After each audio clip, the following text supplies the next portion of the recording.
Hello, everyone. Welcome.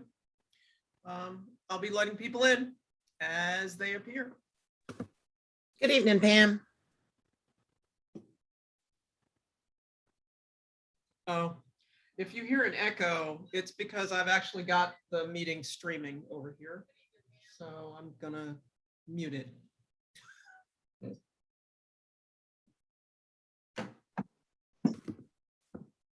Hi, Pam. Hey, Angie, how you doing?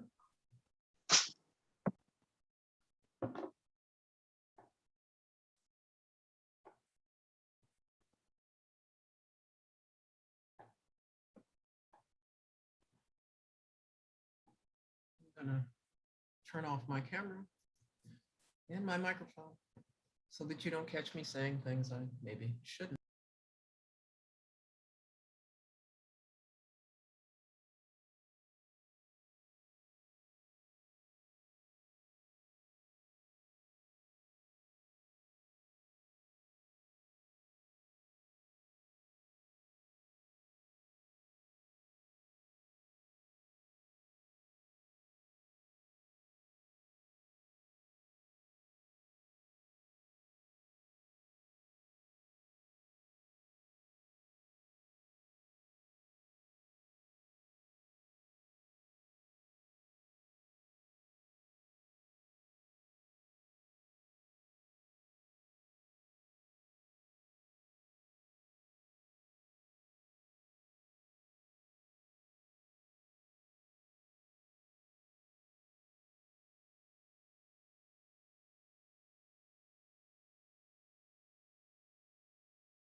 Cassie has now joined us after much effort.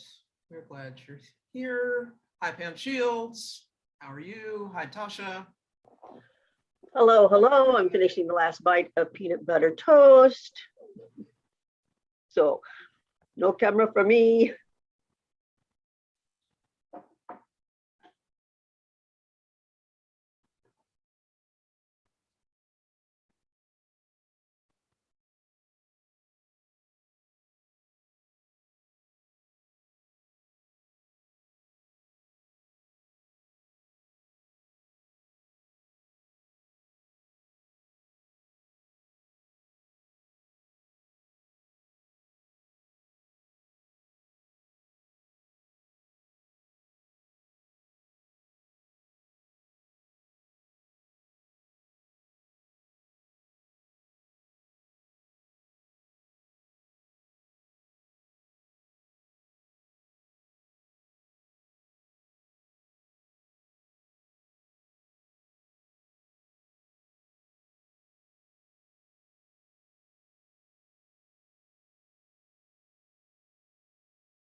Good evening, everyone, as you join us.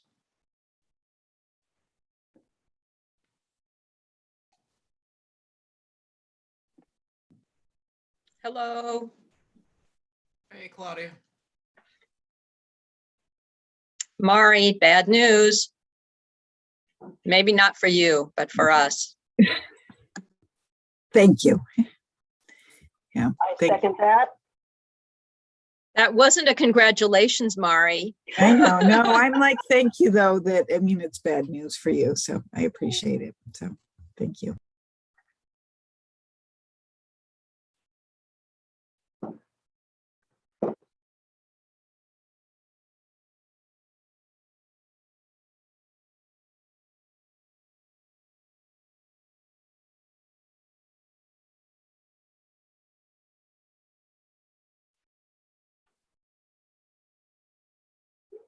Hello, Mr. Southerton and Ms. Callahan.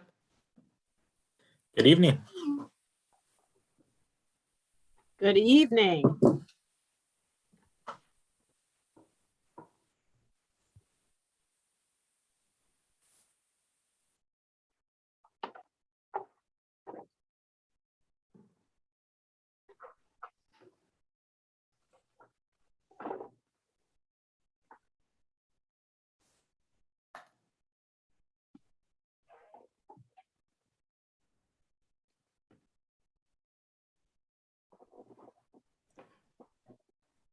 Go Tiger Cubs. They must be in Hawaii, wherever the Cubs are.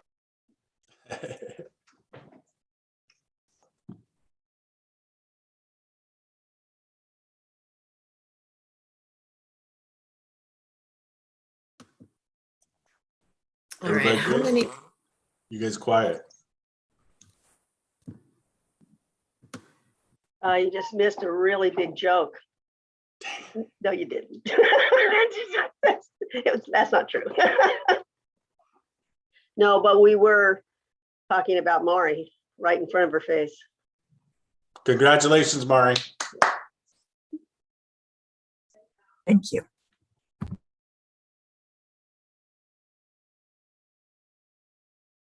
I'm not sure how many more people we are waiting for, James.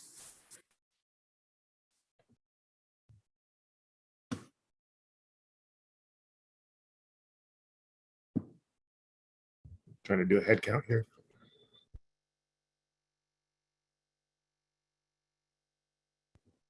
I don't see Director Curry or Vice Chair Fuller. Director Curry will not be joining us this evening, and Director Fuller will be in about 3 minutes. Anybody got a joke while we wait?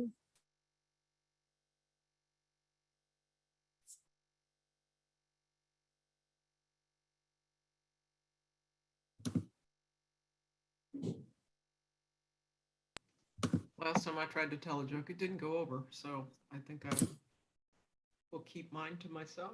Thank you. They're funny. I don't think mine would be appropriate in most cases, so. It's like, Well, that too. That for too, me. right? So, depends on who you know, are hanging out with. Or you've got jokes that are funny to 3-year-olds, which, let's just face it, that's that's really base level. James a may or joke. may not give me a hard time about my dad jokes all the time at work. So they're G-rated dad jokes continuously. I like your dad jokes, Paul.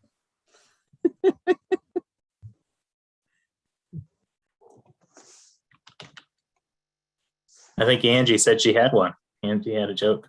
Oh, third grader joke told to me in the Sun program. What's brown and sticky?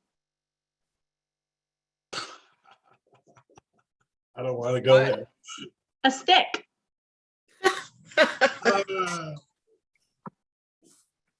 Clever. I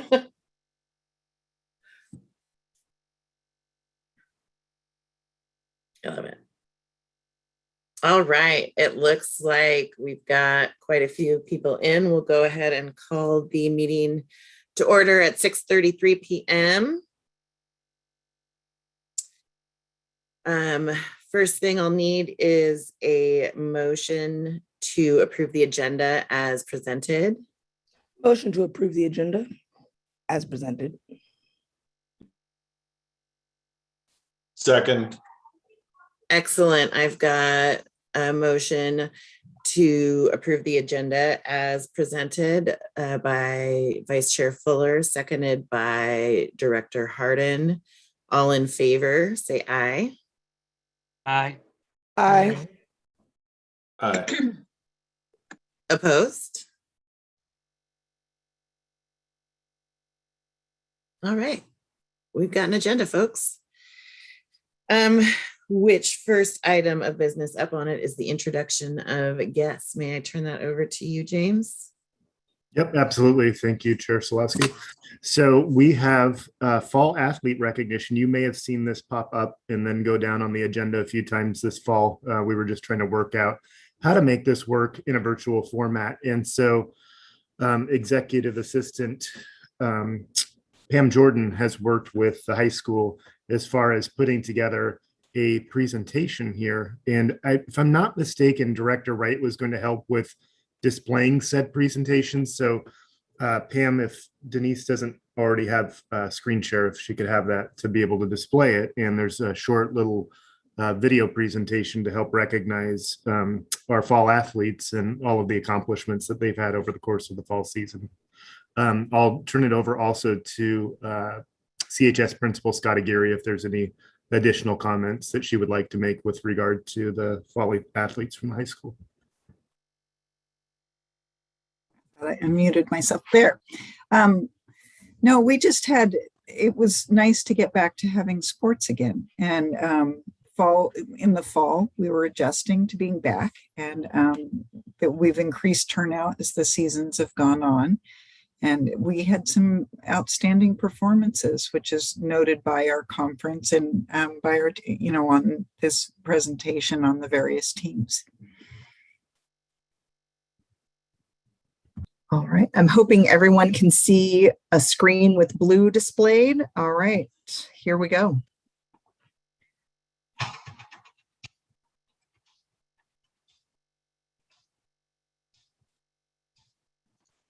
There is music that goes along with this. You may not be able to.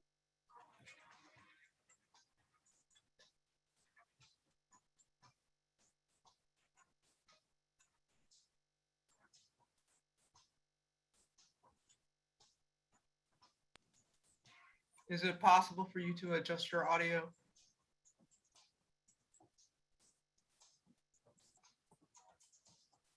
Denise, Yes. is it possible to adjust your audio? It's all the way loud on my end. Is it not playing the music on your end? I don't hear it on my end, but Okay. anyway. There's typically a box when you do share screen down at the very bottom. When you pick the screen you want, you also check the box that says share volume or share audio. You may have done that already. Oh, Right, did not. not. All right, let me try one more time. All right, I can share my screen and aha, thank you, Paul. I can see it now. All right, here we go. The sound is very important. Thank you for stopping me because you couldn't hear it. All right, everybody can see it. Here we go.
Great. That was epic music. So I can see why you wanted to make sure that that was included, Pam Jordan. Thank you. Nicely done with that, and nice job to all of our fall athletes. It was evident by the slides that we just saw there that there were a lot of great performances this year. And as Principal Scott Aguirre said, it was great that we were able to have sports this year all together. So thank you for that. And we'll go ahead and move along on our agenda. Excellent. Thank you. So the minutes of the previous meeting have been distributed. Are there any corrections needed to the minutes? Hearing none, can I have a motion to approve the minutes? I first motion. Thank you. First motion, Vice Chair Fuller, second. Second. Director Lynn, thank you. And all those in favor? Aye. Aye. I You guys have it. We have minutes too. All right, so public forum, was there anything that came through this time? There were none this time. Thank you. And then in light of that, I will turn it back over to Superintendent Owens for reports.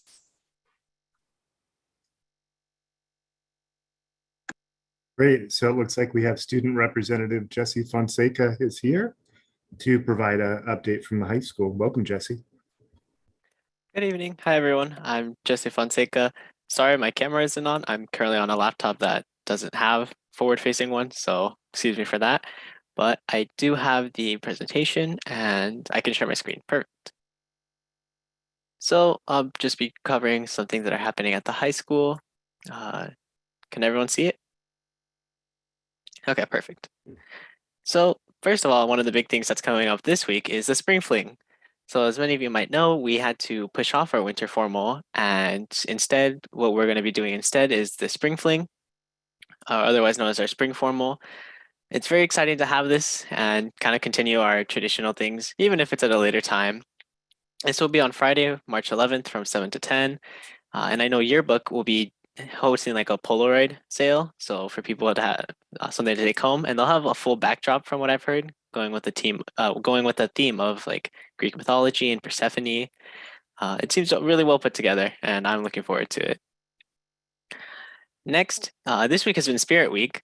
So on Monday was onesie day, and I saw a lot of friends wearing pretty funny onesies. I saw even a couple Pokemon ones, which was fun.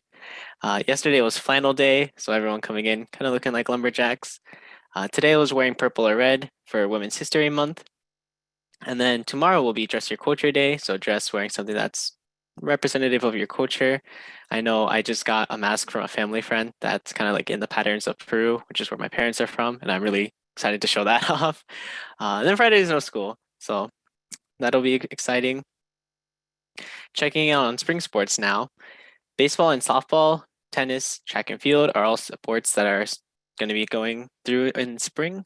And baseball and softball have their jamborees on the 14th, with baseball being at the Nelson Complex and softball being at the at Tigard High School. Tennis actually has a busy week next week. I've heard they're playing 3 games, which seems like a lot, but their first one will also be on the 14th. Boys tennis will be going against, Hillsborough at Mount Hood, at the Mount Hood courts, and girls will be going against Hillsborough at Hillsborough High School.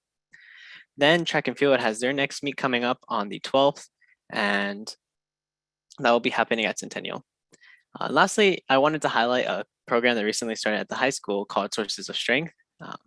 I actually am fortunate to be part of this as well. And the idea is it's peer empowerment and suicide prevention by emphasizing the values that are seen on the wheel in the bottom left. We're hoping to kind of foster a better community. And I see some people, I can read them aloud. There's physical health, mental health, family support, positive friends, mentors, healthy activities, generosity, and spirituality. Those are kind of the core values that the group hopes to promote in the school. And I assure you right now, things are in the works. We're planning a lot of really exciting things, and I'm hoping some of them will begin rolling out by the end of the year, and that the younger members will be able to continue it even after the seniors graduate. Lastly, just a couple things to wrap up. Conferences will be happening on the 17th and 18th of next week, so be sure to get those scheduled. And those lead right into the weekend of spring break, which I know I'm looking forward to, just getting to sleep in for a whole week. And that'll be from the 21st to the 25th. And with that, any questions?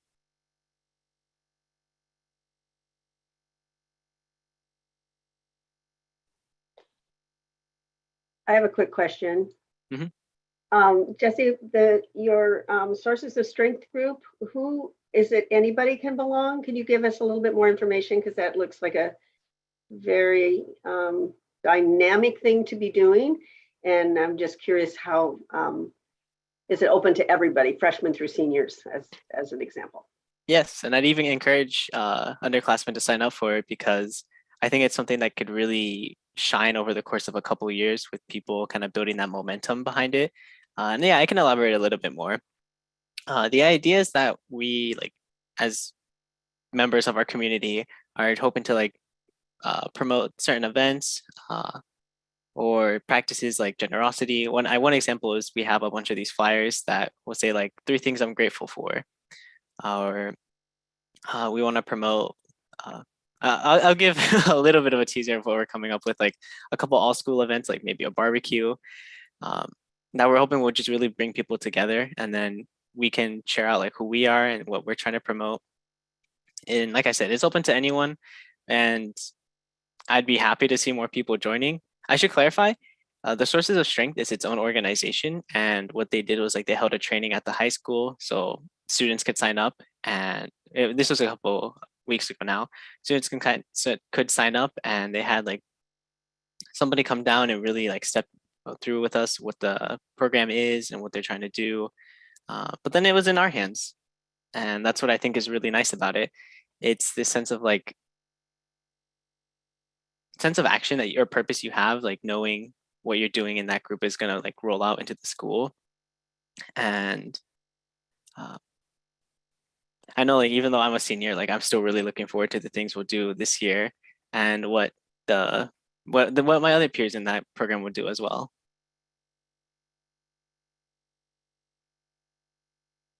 Yep. I have a question, Chair Slawski. Is that okay? So Yes, Jesse, please. this may not be for you. I may have missed something. It may be from Mari or Superintendent Owens. Are we not using the tennis courts this spring? Ooh, I can elaborate on that a little bit. I myself don't know the full details, but I believe one of like the final layerings for the courts that's necessary hasn't been completed yet, and that's why we're holding our home games at Mount Hood. Mari might know a little bit more, but that's what I've heard. And I'm happy to elaborate on that as well, Director Andrews. So you may recall that last fall, we were trying to finish the tennis courts with the rubber playing surface before the winters set in. And unfortunately, the vendor was not able to get that done. So they are usable for practice right now, but they're not at a level that we'd like to have for games. So we partnered with Mount Hood Community College. They have 8 courts available to us. And so we're utilizing those for our home events until those courts are finished. They are weather dependent, and we're working with the vendor. As soon as we can get a stretch of 10 days of dry weather over 50 degrees, they're ready to apply the surface and they'll be finished and be fantastic. So.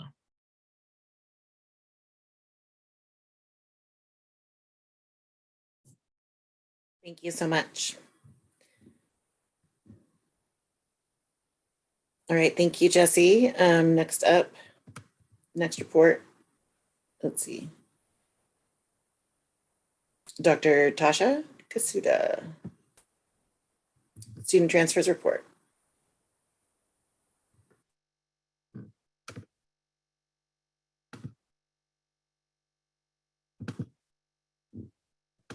You're muted, Tasha, but we can see the slides. Okay, yeah, everyone can see that? Great, okay. All right, so this brief presentation is designed to provide you with an overview and a recommendation for the district's transfer timelines and the number of students to transfer in and out of the district. And this is in support of the board policy, which requires the board to establish the figures and timelines by May 31st. I am joined tonight with, I think Angie is here. I think I saw her earlier. Angie is joining us tonight. She facilitates the district transfer processes, which involves communicating and coordinating with our schools, other districts, and parents and guardians who request transfers. All right, there are two different kinds of transfers: intra-district transfers, transfers between schools in our district, and inter-district transfers, transfers between districts. And those transfers can be into our district or out of our district. Students who currently live within the Centennial School District boundaries may request to attend another elementary or middle school within our district. Decisions are typically not made until late August, which is about the time that schools are able to confirm enrollment. And the following conditions in this process are considered: whether or not there's adequate space and staff availability at the appropriate grade level. And parents must provide transportation to and from the school, the appropriateness of the educational needs. All approved transfers are contingent upon adherence to school behavioral attendance and punctuality guidelines.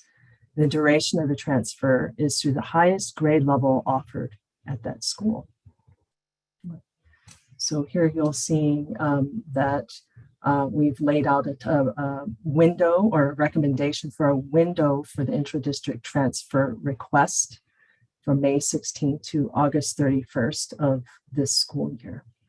And that shift has been made to accommodate some of the work that's involved on the front end, as we've all been talking about all year long, related to boundary adjustments, sixth grade transition to the middle school and transition to the two middle schools. There's a comprehensive plan to communicate with families and district staff in preparation for these transitions. So we've set this window for the transfer requests for families to accommodate all of that information and process information about our process.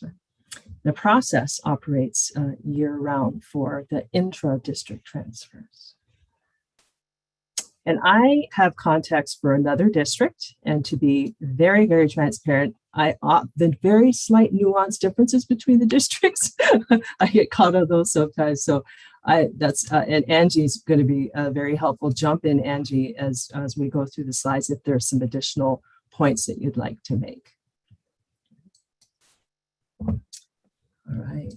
We do have the timeline real quickly on the intra-district, and that and on the bottom of the slide, it said it does go through the year. We try and do most of them during that timeline, but we do keep it open to families who feel that there's a need during the year. That's why there's that difference in that slide. Mm-hmm. Thank you. All right, so got quite a bit to share, and while we examine the information on this slide. So for interdistrict transfers into Centennial School District, local school district by board action determines the number of students it can accept from outside of the district through the interdistrict transfer process. Districts may decide the number of students to admit to the district, at what school or grade level, the length of time, and whether or not a renewal is required. And the process for an inter-district transfer requires parents or guardians to contact their resident school district to request an inter-district transfer release from that district. That release serves as an application into our district, and no additional paperwork is needed from the family or the sending district in that process. So to establish a recommended number of students to accept through the inter-district transfer process and ensure effective school enrollment, we reviewed this current school enrollment at our various schools based on our post-boundary modifications, the physical capacity of our schools, the staffing, district goals, and our district needs. And our recommendation to the board for the 2022-23 school year is to allow 160 non-resident students to transfer into the district. We will continue to monitor school and grade enrollment and transfer numbers to maintain effective programming. If more students apply, then for the spaces more than a space allotted, that we will conduct a lottery after June 24th. All right. And so for inter-district transfers out of Centennial School District, a limited number of students are granted an inter-district transfer out of the district based on Oregon statutes and school board decisions. We are recommending that Centennial School District release up to 30 students who reside in the Centennial boundaries to attend schools in other districts with the automatic application approval for the following students: students who were enrolled in the requested district as 11th graders in the 21-22 school year, and students who have siblings already enrolled in the district and have received a transfer in the requested school. And so we've also, by law, districts can establish their own transfer timelines, and historically Centennial has established a window of time for within and between district transfers. And so our recommendations are listed here on the screen. For inter-district incoming, window that we are recommending is May 16th to August 12th of this school year. Inter-district outgoing, May 16th to June 24th. And then a revised or refreshed intra within district transfer window of May 16th to August 13th. Okay. I've shared a lot of information in this one slide, and I'm opening it up for any questions you might have at this time. This is Claudia. I have a question. Yeah. Do the out of district transfers, in other words, the 160 coming into the district, does that include CVA? Yes, Yes. that will include CBA. It's a great question. All right. If there aren't any other questions, I'm going to keep going. Just a couple more slides. Director Hardin had a raised hand. Oh, you did? Yeah. Okay, I can't see everyone. Sorry. I no. think I heard this in the beginning, but I just want to be sure. So if in the intra-district transfer process that we're going to be having a lot of this year, when a family applies to transfer to a different school, they're in that school for the longevity, or do they need to transfer each year? They're in that school until the last grade within that school. So if they've requested that transfer for the middle level, they're there until 8th grade. Until 8th For grade. elementary, Not a they're there yearly until 5th continuing thing for. Okay, thank you for Yeah, clarifying. yeah, thank you. All right. So inter-district transfers, mid-year or summer moves. Mid-year move transfers are granted for one school year. And for students who are moving during the summer as well, they're granted for one school year. And these are, that's because the students have missed the inter-district transfer process deadline, right? So these apply to students who move into Centennial School District boundaries after June 16th, therefore missing the application process, and students who move out of Centennial School Districts after June 16th into another school district and wish to remain in Centennial School District for the remainder of the school year, right? All right, and then another footnote, students who move out of the state must register and enroll in their resident school district in that state. We're sharing this because this may, it will provide you with a bit of context when we go over some of the data later on in regards to transfers at various moments in the year, particularly the years of the pandemic. We've had quite a few students who may have been living in other states, and yeah, so I just want to make sure you have that information. Okay. All right. If an application for an inter-district transfer is denied, the parent has the option to submit a hardship appeal, and we carefully review that appeal to determine whether or not it qualifies as a hardship as defined by Oregon statute. So hardship includes housing instability, a documented medical condition, and third, as you see listed there, student safety, where there may be a documented case of harassment, intimidation, and bullying at the school, or domestic violence.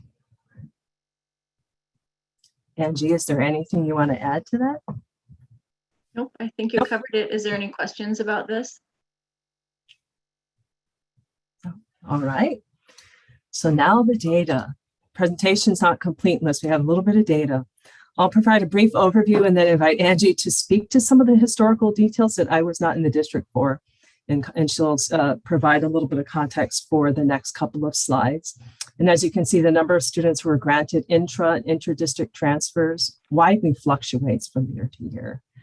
And a couple of significant outlying years, summer and mid-year moves in 2020-21, and inter-district moves out of the district for 21-22 school year. Right? So the number for the mid-year and summer moves from 2020-21 school year is primarily due, I'm guessing, because it happened all over the state, to pandemic-related shifts due to emergency or shifts like emergency closure, shifts from closure to distance learning, from distance learning to hybrid. Guidelines were loosened at that time in regards to transfers and information and how long we kept students to provide continuity for students throughout the year, because many students were moving in and out of districts or moving to online charters, et cetera. So guidelines were loosened and tracking students in their students' living locations, and therefore students' resident schools were really challenging for schools across the state. Right? And there may be a few other reasons, and I don't know, Angie, if you want to add to that. I think a lot of us just in districts and then the transfer offices, it was more important just to get these kiddos in school during the pandemic. And so we all kind of, as a whole, decided that we wouldn't concentrate on trying to track where these kiddos were and just to get them into school, making sure they have an education. Mm-hmm. Absolutely. Where they were was less important than the continuity. Yeah, so then when we came back in 2021, as you can see, like the mid-year move, for example, the number is really high because that's when families did say, oh, we are not here or we are here. So we saw that bigger jump there. And a lot of families were not requesting to come in and out of districts, as we were just allowing them to continue virtually. So our out of inter-district out, you can see, is a higher number, much higher than other years in the 21-22 school year, because that was when we required them to have the transfers again. Mm-hmm. Yeah. So yeah, those are noticeably different, and I highlighted those because we're going to disaggregate that 111 figure you see there in the next slide. Yeah. All right, Angie, did you want to speak to this? Sure, I'll talk a little bit about this. So this is the breakdown of the 111 students. And the 30 students from the lottery were just the ones that had applied, that we did a lottery for, and we released those 30 students. On top of those 30 students, however, we do allow seniors who had attended their previous school the year before to continue with their students and graduate with their senior class. We saw a big jump in siblings needing transfers because a lot of families didn't do things for a couple of years. And so they had either moved, they were living with families, and so that is a little bit higher for our siblings, which we automatically released.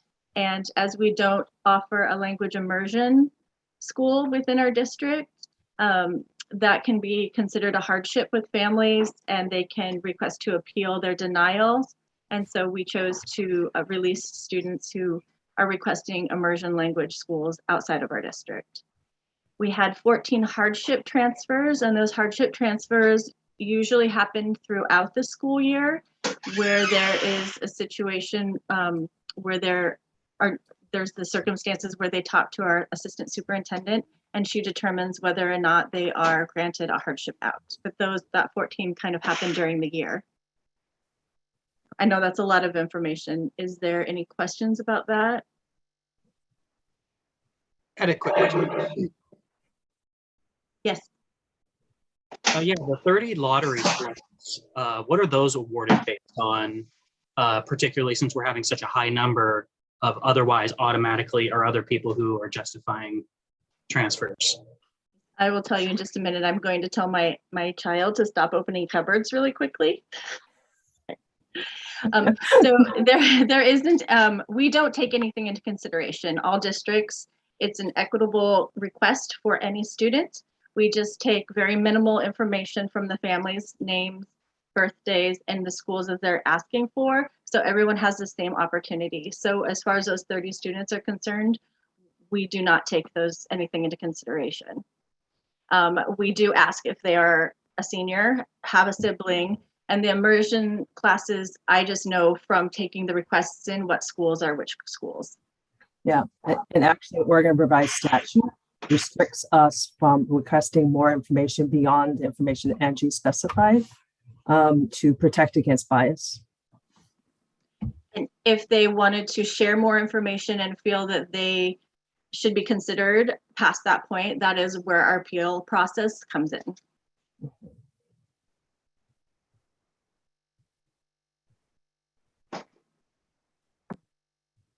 Okay, quick follow-up. Did you say that we are prohibited from adding conditions on those 30 lottery slots?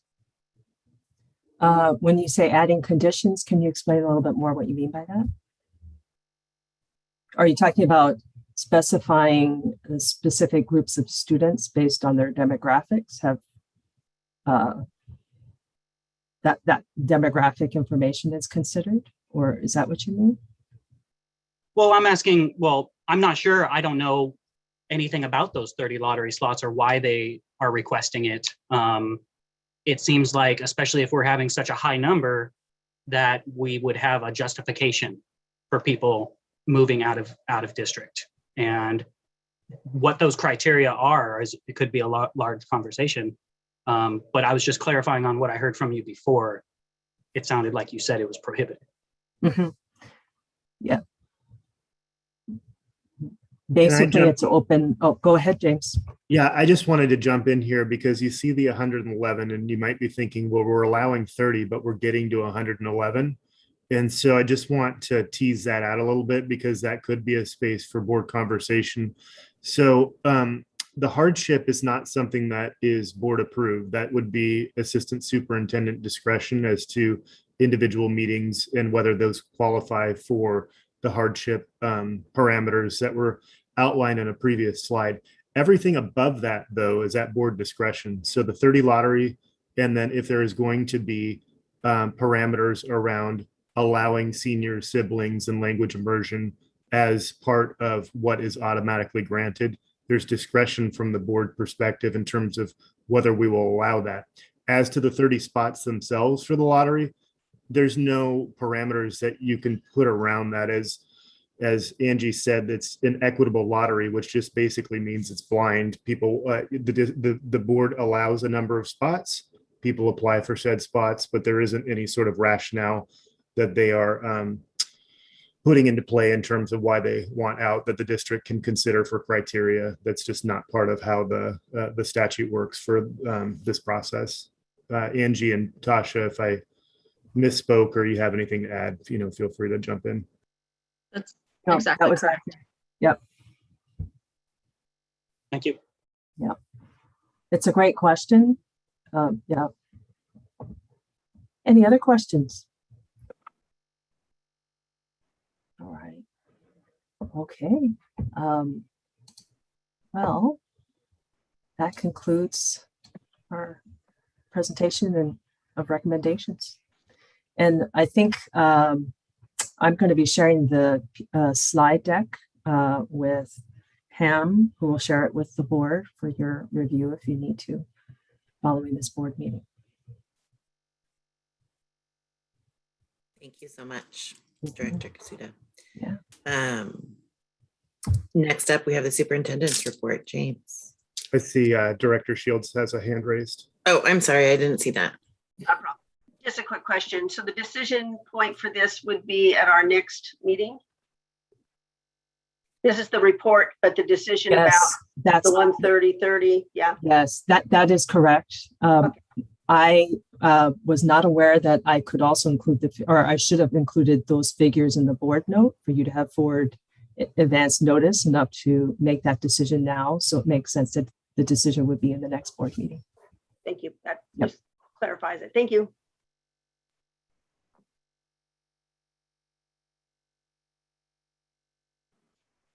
Thanks, Director Shields. Superintendent Owens? Great, sounds good. Thank you. You've got me for the next couple of reports. So we'll start with the superintendent's report, and I'll just cue that up briefly. And what I will say as I do that is I do have visuals tonight, but I don't have epic music. So you get some, but not all of the goodness that you saw in the original. We can fix report that with the next time athletes. if you'd like. Art, can you see the PowerPoint here? Okay, great. So first off, this week we honor our classified employees for their dedication to and service to our students, staff, and families. Our classified staff serve in a wide variety of roles across the district to support the education of our approximately 5,600 students, both directly and also behind the scenes. I want to take this opportunity to express my sincere gratitude for the time, effort, and energy our classified teammates give every day. Because of our classified employees, our schools function more smoothly, which helps everyone learn, grow, and achieve at their best. Because of our classified staff, our children can get to and from school, check out books at the library, eat a nutritious meal, cross the street safely, have maintained grounds and facilities, use technology in the classroom, play at recess, are provided learning supports, receive information in their native language, and have another adult in the building to connect with who cares about their well-being. And that list is endless. Let's all take a moment this week to thank our classified staff for the work that they do. They deserve all the recognition and thanks that we can give. This is an incredible group of people, and I consider myself fortunate to work with them on a daily basis. And actually, I will stop my report there to see if there are any board members that want to add comment to element of the Classified Appreciation Week.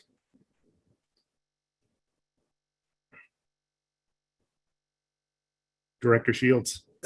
I just want to say that through the process of having an opportunity to be on the bargaining team with our classified group and the interest-based process, I got to learn a whole lot more about the breadth of what each of our classified members bring to the table and service to the district, and more importantly, service to our children and our students. I think I thought I knew, but I obviously didn't know as much, and I think that that's something that we as board members can continue to educate ourselves about. Is just the breadth of service that our classified staff brings to the table, but most importantly to our kids and our students. So thank you very much. Great. Vice Chair Fuller, I saw. Oh, I saw Chair Solowski. She can go first if okay.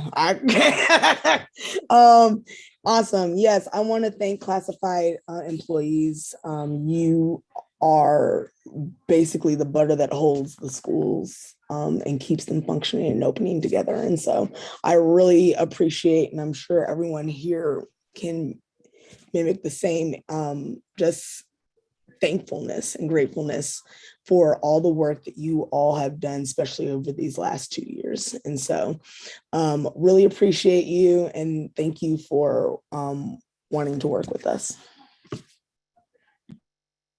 Great, Chair Solowski.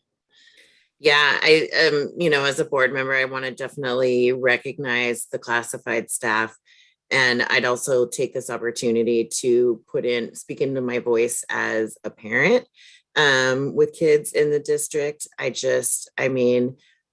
could not go about my day if I didn't have the confidence that my kids were getting what they needed, from buses to food to like all of it. I don't want to do shout outs because then I know I'm going to forget somebody, but I think that, my ability to, go about my day and support the board in my way is because these guys are there taking care and making sure that there's people looking out for my kids. So thank you. Great, thank you. That was impromptu. I didn't plan that, but I thought I wouldn't move on without allowing board members the opportunity. So hopefully I didn't put you on the spot. Let me cue this back up. Get us continued.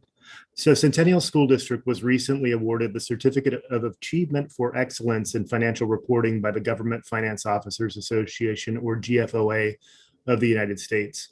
The Certificate of Achievement is the highest form of recognition in the area of governmental accounting and financial reporting, and represents a significant accomplishment by a government and its management, according to GFOA's press release. The district was recognized for its annual comprehensive financial report for the fiscal year ending June 30, 2020. This was the 25th consecutive year that the district has achieved this prestigious award. Kudos to Director Southerton and the Business Services team for their hard work and their competency.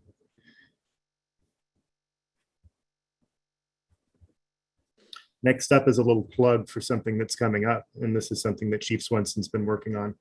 Throughout the school year, the Communications Department has been working to further develop the Blackboard district-wide app and update its branding to meet Centennial standards. This was an existing feature of our Blackboard communications tools, and we're now getting ready to implement it district-wide. The Communications Department is providing training and resources to principals and school office staff, and then we'll start promoting it at the district level on or by March 18th, 2022. Here is some information about the app. Centennial School District's new mobile phone app will help keep students and parents connected with the district and school news and information. The app delivers real-time updates to a smartphone device for fast, up-to-date access through app notifications. The app will include our top stories and important links to Parent View, Student View, the 2020 bond, school calendars, lunch menus, and more. It's also free for anyone to download. So we will send communication district-wide when that app is available, but we wanted to start getting the word out that that's coming so that people can start generating some excitement to add it to their phone. So Chief Swenson, is there anything that I didn't cover on that you wanted to add? What I can say is that if you would like to take a sneak peek to see what it's like before we publicly promote it, please download the app. Look for Centennial SD and you'll see our logo. Download it. As Superintendent Owens talked about, it has many different key things for our parents and our students and our staff to access right at their fingertips. And so we're excited to roll this out. We're providing our staff training in advance so that they can help answer any questions. And please check it out.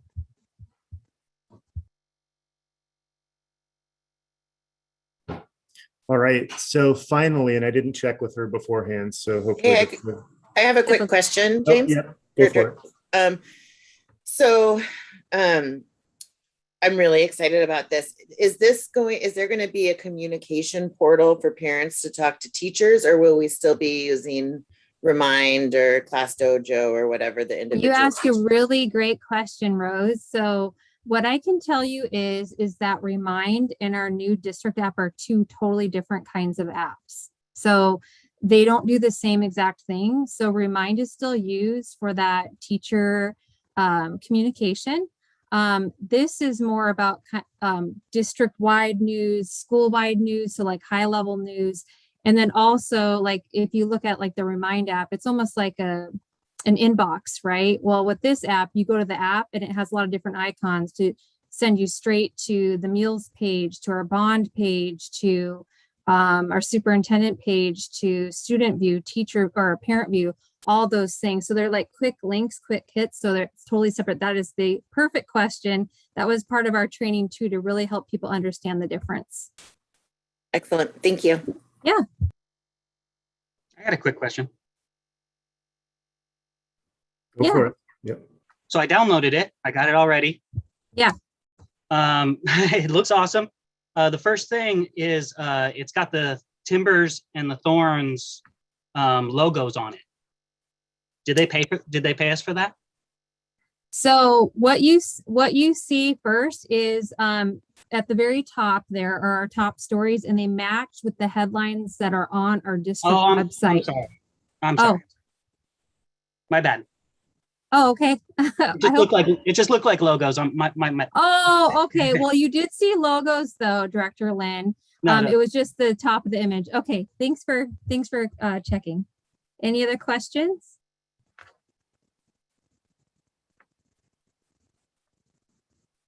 All right. Well, I'm excited for you guys to check it out. Let me know if you have any questions. Director Lynn on the jump there. We're supposed to wait till the 18th. All right, on top of it. All right, so I didn't check with this person ahead of time, so hopefully this goes okay. And I heard a few people talking about this as the meeting was getting started, but I will go forward anyway. Finally, as you'll notice in board book this evening, Principal Mari Scottageary is choosing to end her time as principal of Centennial High School at the end of the school year. Principal Scottageary has provided solid leadership for CHS over the past 7 years. Together, Centennial High School has had many accomplishments and has also worked through challenging situations.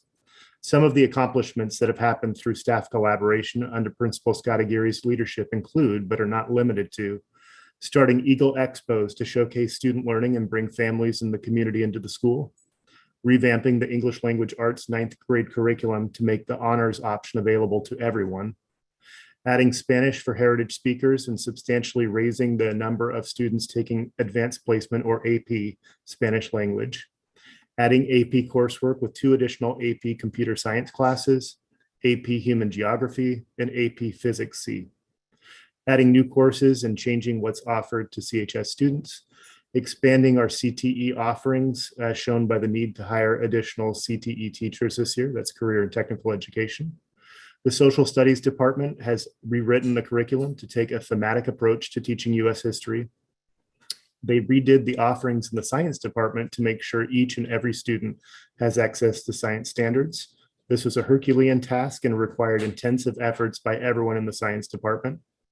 Embarking on a variety of equity work led by the equity team, and that includes raising student voice, using students as consultants, using fish bowls, and shadowing students for a day.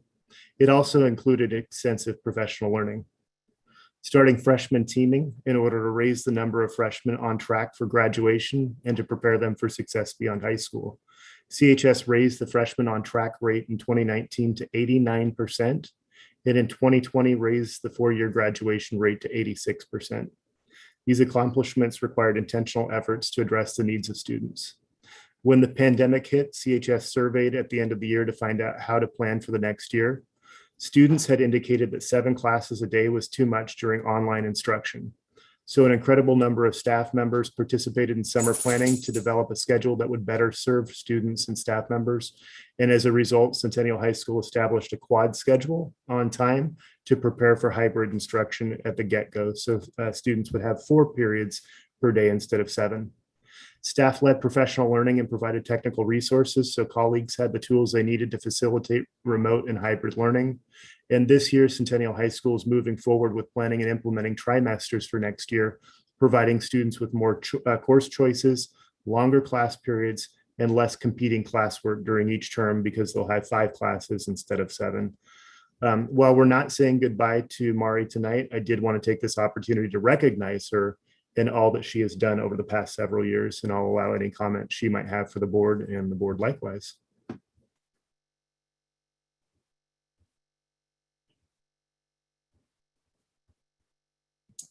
Thank you, Superintendent Owens. And really, I mean, these were accomplishments that I facilitated and might have dreamed of some of them, but they were accomplishments that could only be done with the work of my entire staff. And I mean, the entire staff. There were lots of different people that had huge influences in all of this work. So thank you.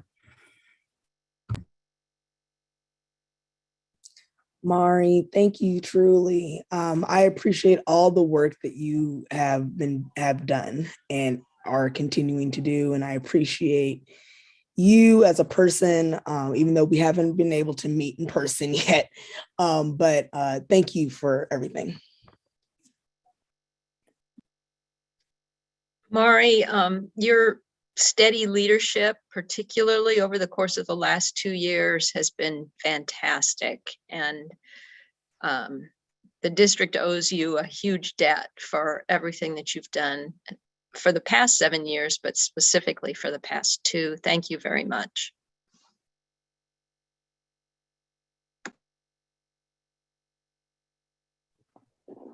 Hey, Mari, I'll have a lasting image of you at our first pandemic graduation in your black gloves with your high fives without touching anybody and just, but how it still felt like a celebration. And I think that you and your staff really pulled that off and with such short notice. So that's, I know and hear all of these accomplishments, it's wonderful, but just seeing you with your students and those moments that you were having at those times, it spoke a lot for you as a leader and the principal of our high school. So thank you very much. I'll just jump in, Mari. Thank you very much.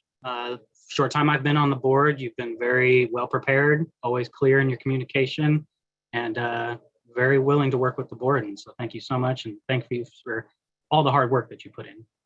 I'm sure everybody at the school appreciates it. Thank you. Yeah, thank you, all of you. Great. So we still have the spring term. So Mari is still here for that. And without any further ado, that concludes my superintendent's report. Excellent. Thank you, Superintendent Owens. Next up, indoor facial coverings, also Superintendent Owens. All right. So the hot topic of the day, we'll talk about indoor facial coverings, and I will queue up another presentation here to get us started. So we will talk about indoor facial coverings. What you'll see here as I present this is I'll provide some information as far as a timeline of how this has evolved in the last few weeks. I'll also provide some data to just kind of give you some information from a public health perspective, even though I'm not a public health expert, what has been conveyed to us with regard to where things stand with the pandemic. And as you know, the state is going to optional for indoor masks, and then is given the choice of that to school districts as to whether that decision will be optional or to continue universal. And then we'll go through what the district recommendation is and next steps, and then invite any board input, comments, concerns, and so forth. So I've shown this multiple times this year, and I think it's a good reflection point as our North Star in terms of what we're looking at as we navigate through the pandemic. So Centennial School District COVID-19 health and safety priorities have been the health and safety of our Centennial students and staff, continuity of in-person learning, and adherence to the guidance of public health. And I think that third point there will be an important thing for us to keep in mind as we progress through this presentation. So here's a bit of a timeline as it pertains to the last 2 or 3 weeks. So on Friday, February 25th, Centennial CDC introduced a community levels framework, and I'll go into more detail in further slides here in terms of what the community levels framework is and how that's interpreted and used. Then last week, it got pretty busy in terms of some of the updates. As you know or are aware, originally the timeline for turning over local control for indoor masking was the end of March, and they bumped that date forward a couple of times because of some positive metrics that the state had been seeing in terms of case rates and hospitalizations. So like I said, last week was fairly busy in terms of getting information, digesting the information, and then doing some consultation as well. So on Wednesday of last week, the Department of Education for the state released its Ready School Safe Learners Resiliency Framework, and they continually update that framework, as you know, as things evolve through the pandemic. So that was released. And then Multnomah County Public Health also issued a statement about lifting the statewide mask mandate. On Thursday, superintendents from East County school districts met with Multnomah County Public Health. And then our cabinet reviewed guidance from CDC, the resiliency framework that I referenced, and then also the statement that was made from Multnomah County Public Health now that we had all of that information. Some information that was shared from us from the state of Oregon and Oregon Public Health has to do with Oregon's epicurve as it relates to the virus from March of 2020 through the latest Omicron surge. And obviously you can see that heavy spike right after winter break and then calming down right at the end of February. And I think that really followed what the models were predicting in terms of having more of an ice pick type of an up and down curve rather than one that was more protracted. And so there were a lot of cases in a short period of time. And at this point, those cases have tapered off to pre-Omicron levels. This chart I'll orient you to, and I think it's an important one as it pertains to our recommendation tonight. What you'll see on this chart is in orange, the number of individuals who are susceptible. The current date is indicated by the blue vertical line, and that current date was current as of the end of February. So you can kind of advance that in your mind a little bit. But you can see there the number of individuals who are determined to be susceptible to COVID-19 has gone down drastically in the last little bit. You can see the recovered and removed. And my understanding from that is that those are individuals who have developed immunity either through vaccination or through being infected with COVID-19.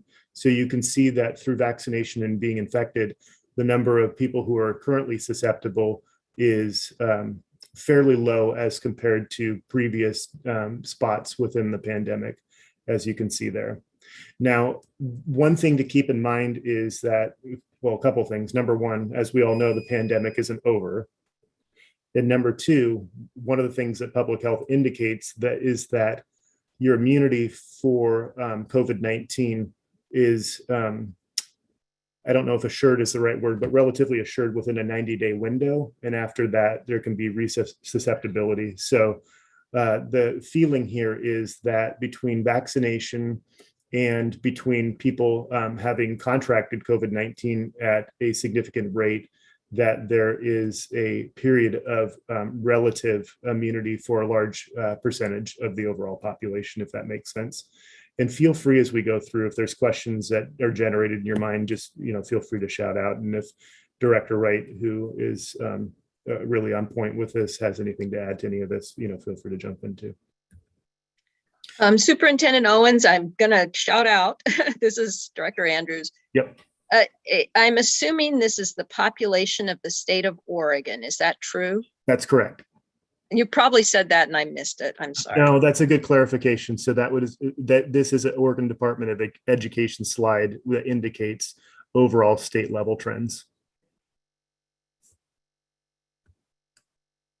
And Director Wright actually has this slide, so she'll tell us a little bit about Centennial specific cases. Great. We just wanted to give a picture so that we could see what's happening across the state. And many times when we've met with you all, we've been able to say what's happening within our community that's helping us guide our decisions. And instead of giving a graph, which might have skewed everything, we really just wanted to show you hard numbers so that you can see the drastic reduction in positive cases that we've experienced recently. And so as Superintendent Owens shared that huge spike, we had our spike even probably the week or two before those January dates. And then you can just see we've decreased and decreased since then. So with last week only having 4 positive cases between students and staff. So that's really great news around the community spread, as well as what's occurring within our buildings. Thank you. So I had referenced the COVID-19 community levels, and this is something that CDC had indicated. This was the original graph that was released with the Ready School Safe Learners Resiliency Framework. And so you can see here, there are 3 color levels. Those are not accurate as of now. They've changed. I'll show that, I think, on the next slide. But you'll see that the 3 levels are green, yellow, and orange, not red, orange. So those are, as you can imagine, kind of like a stoplight. Green was a low level, yellow medium, and then the orange would be the high level. Those level shifted last Friday. And so you can see as of this week, and you see the arrow pointing to Multnomah County, indicating that Multnomah County is now in the low level as far as those 3 levels are concerned. And this gives you an indication of what those levels mean. So you can see the community levels. When it's at low, there's no recommendation for indoor masking. If it's in the medium category, If you're immunocompromised or high risk for severe disease, talk to your healthcare provider about whether you need to wear a mask. And so in the low and medium categories, just simply put, masking requirements would be optional for indoors.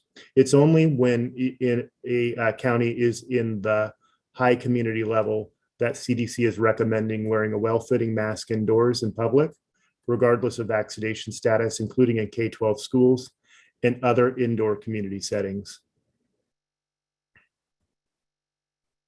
So this leads to, that was background leading to the recommendation as far as moving forward for the Centennial School District as of next Monday. So the recommendation that our administration has for the board's consideration is to follow the CDC and Multnomah County Public Health guidance and allow for indoor facial coverings to be optional in the low and medium community level.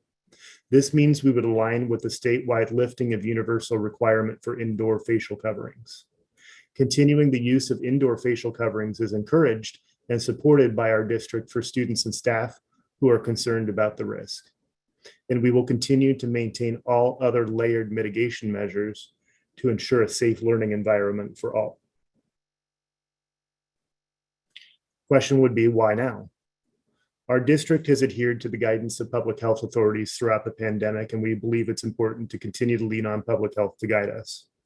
We continue to follow public health guidance with the community levels. Immunity levels are high enough in our community, and our community is currently considered low risk as it pertains to the county. High levels of vaccination and infection immunity, like I'd referenced in a previous slide.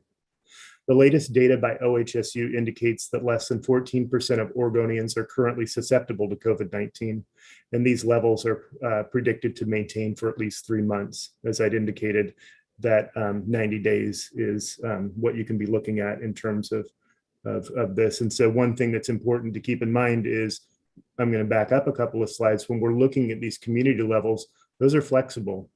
We could be in the high category sometime in the future, and we would need to look at going back to universal indoor masks. So it's not as if it goes, orange, yellow, green, and then everything's done. As we've known through the pandemic, there's different waves that materialize over the course of time. And Superintendent Owens, there is Director Lynn has his hand up. I was just going there. Director Lynn. Thank you. Can you speak to, when you speak about immunity, can you speak about transmission of the disease to people who are not vaccinated or people who might be susceptible to it? Yeah, I'll see if Director Wright has any response on that. Again, I preface this with, I'm not a health expert, so. I will also preface that I'm not a health expert, but attend many of the public health meetings. And part of what they have shared with us, that there are families and individuals within the community that will want to be conscientious about that. So thinking about that's part of masking when individuals feel that they or their family might be at risk, where they're recommending it. And they've also spoken to the fact that because the levels have decreased so much, there's not necessarily the opportunities to transmit it as often because there's not as much out in the community.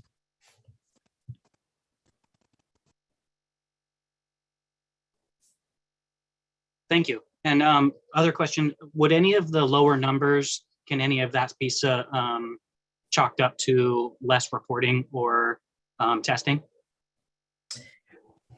I would say anything's possible for sure. And we still have requirements if individuals test positive, whether it's students or staff, that they do need to stay at home for the 5 days. We are hoping that people are still reporting. And so there are, that's always an opportunity, but they've also seen the reduced numbers across the state. So we would be in alignment with that also.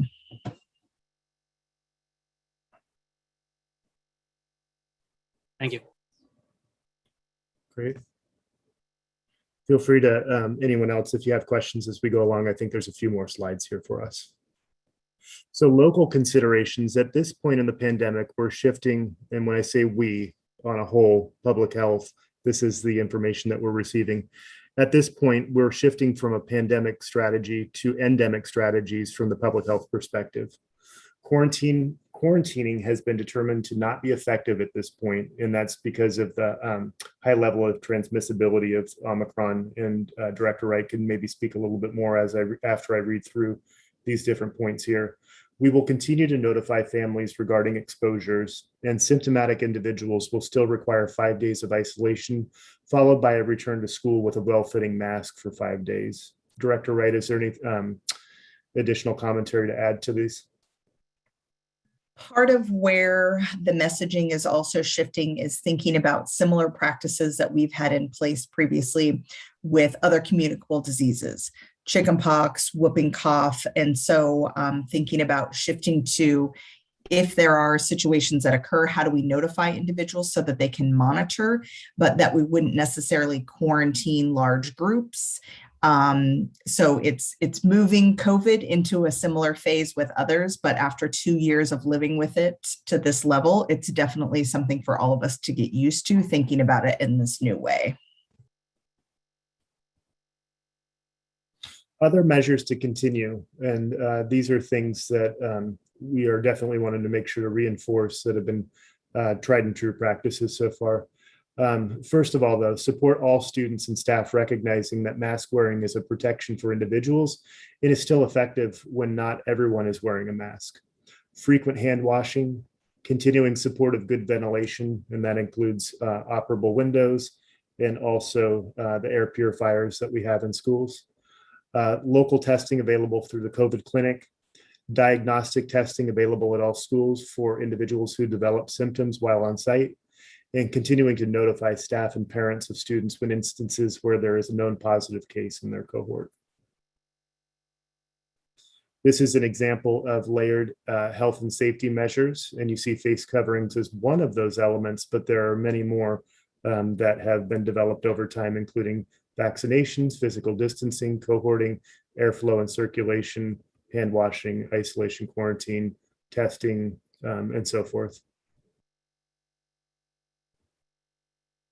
So next steps are communication to our community, working as a community, support each other through the transition, honoring individual decision-making and maintaining a safe and respectful learning environment, and continuing to monitor community risk level and being prepared to shift if necessary. So I'll leave it there and just offer if there's any questions or comments. As I said, that's the administration's recommendation for how to proceed. But as we've done with other pandemic strategies, the board really has an opportunity to provide input and to be able to influence the course of action for the district. And so I offer the board the opportunity to weigh in here and see if there's any additional questions or comments that you have, or just general feelings that you have as it pertains to the recommendation that was made and otherwise. So Chair Salowski, I might respectfully recommend that you just kind of round the horn here with different board members and allow each one an opportunity to speak. Absolutely. We'll go in order of how you're showing up on my screen. So Director Andrews, you are up first. I fully support your recommendation as an administration. Thank you. Director Harden. I think we should go to masking is optional, kind of what Denise was saying, a new way of looking at this. Yeah, I think it's time to take it to the next step and move on. One specific question I had, what about drinking fountains at the schools? And maybe that's too much on the ground, but. No, great question. Director Wright or Director Southerton, I know that we've talked about this. Do you have anything that you can add on this? I was going to pass it to Director Southerton as it's part of the facilities. Yep. Yeah, it's a great question, Director Harden. I think we're to the point where we would continue to monitor in cases, and pending any kind of outbreak or uptick in cases, we would be moving to opening drinking fountains and returning those to service. Thank you. If there's anything. Excellent, thank you. Next up, I see Vice Chair Fuller. I support your recommendation. Thank you.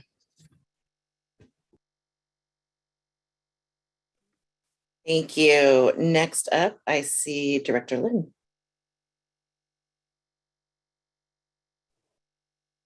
Thank you. Yeah, and I've really agonized over this all week, and have not, come down on any solid decision, until today.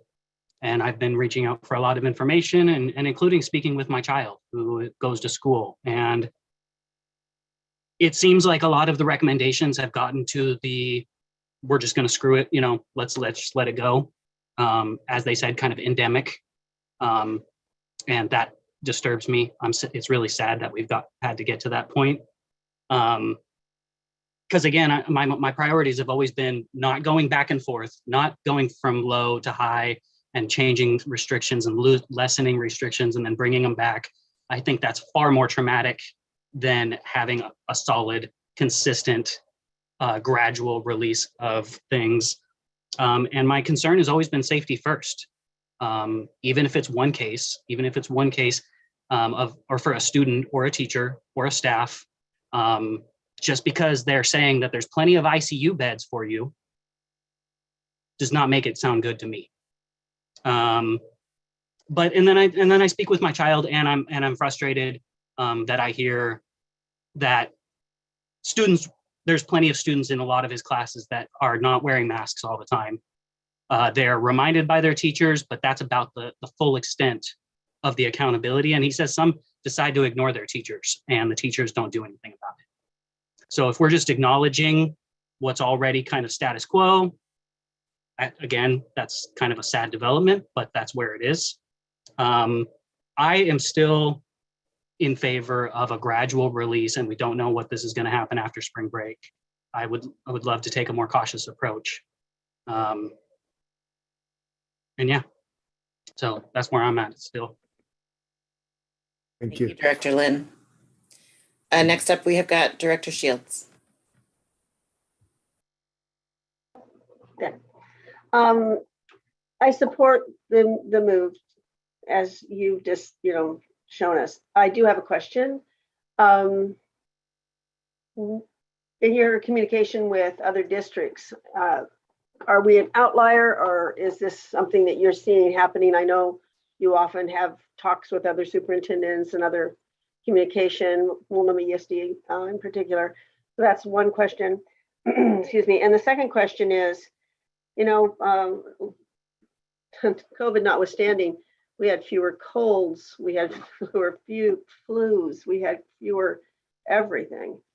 Mask wearing, possibly it, but all the other mitigations that you had outlined. And if that, I would like to assert that we continue in that vein because it just keeps us all healthier when we have cleaner schools and cleaner classrooms and cleaner air and the things that we've been able to purchase with the federal monies that have been coming our way.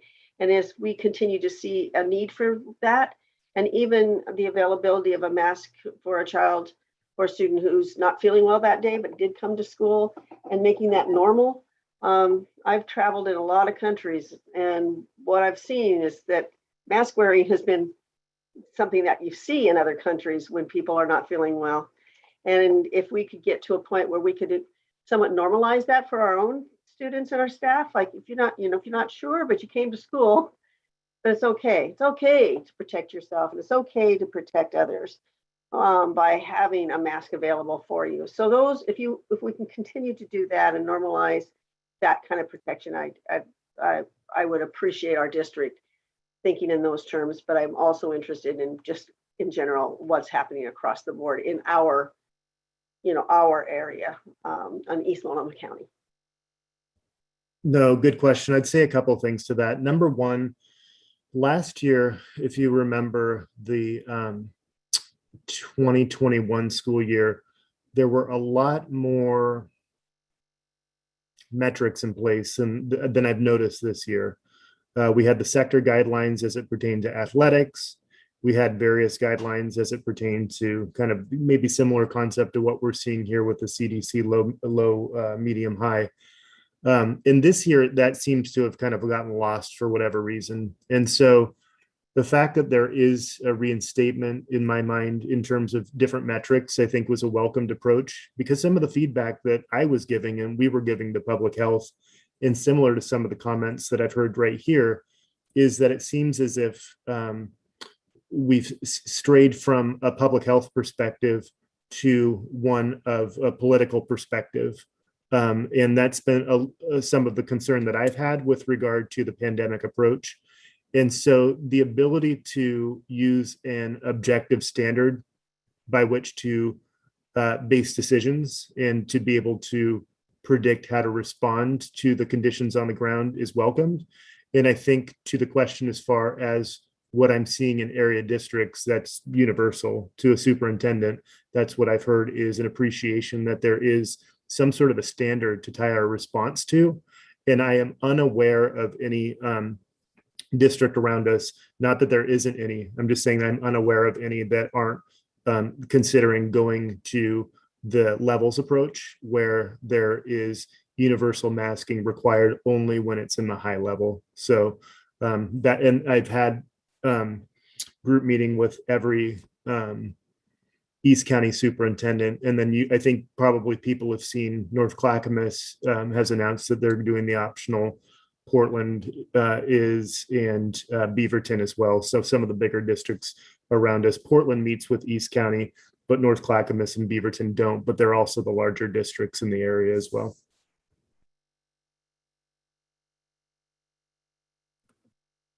Thank you, James. I do have one question, and you probably don't have an answer for this yet, but I'm curious. Well, it's two-part, right? One part is, do we know how many of our students are vaccinated? And two, is there thought been given to making the COVID-19 vaccine required as measles, mumps, rubella, all the other ones that are required for schools? And I don't know if Director Wright, not to kind of pass that off to you, but you've been involved in the public health meetings, and I don't know if you have some insight on that. So there still isn't movement at the Oregon legislative level to add COVID to the list of required vaccinations. So that's where we as a school district fall under, and they haven't made that decision there. And we didn't get specifics on how many students are vaccinated, but typically when we had gone through rounds and we had individuals exposed, we were about at 2/3 vaccinated, 1/3 unvaccinated. And that was, back in January. So I'm hoping that it continues to increase. The Centennial Health Center continues to offer multiple times a week when students can get vaccinated. We continue to send flyers out to families around opportunities for vaccination as well. And one other piece that's kind of hot off the press that didn't make the slideshow is that we did receive almost 3,000 home tests within the last 2 weeks that are designated specifically to go to schools. That doesn't cover every single family in our district, but we will be sending out information to families and sending those homes. So then so then families will have additional access to testing as well. Thank you so much, Director Wright. I am in alignment with your recommendation, Superintendent Owens. Thank you. I see Another Director question. Schultz. Yep. Yeah, that your question prompted another, thought about vaccinations. Booster shots, right? That keeps kind of moving, right? I 6 months, and then I heard, well, maybe as few as 3, right? It keeps. Will we follow the science with booster shots, and will we continue to advertise?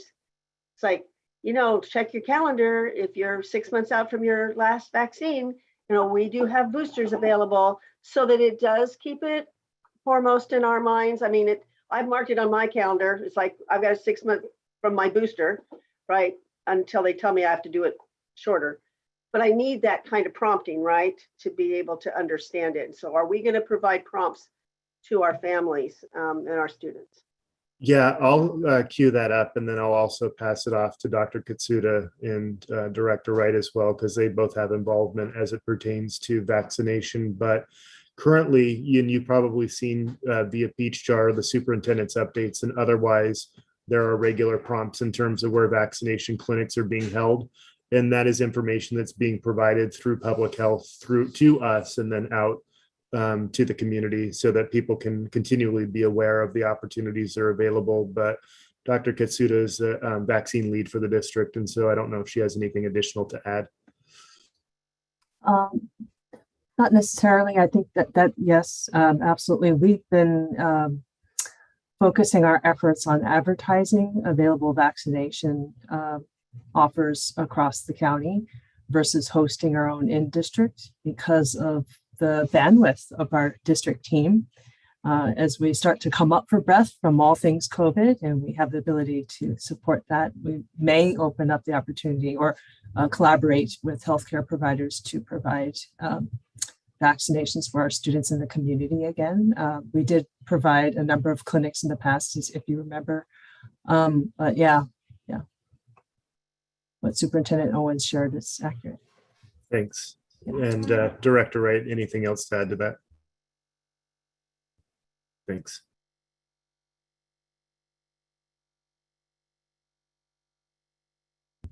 All right, so if that is it for that topic, we'll go ahead and move forward.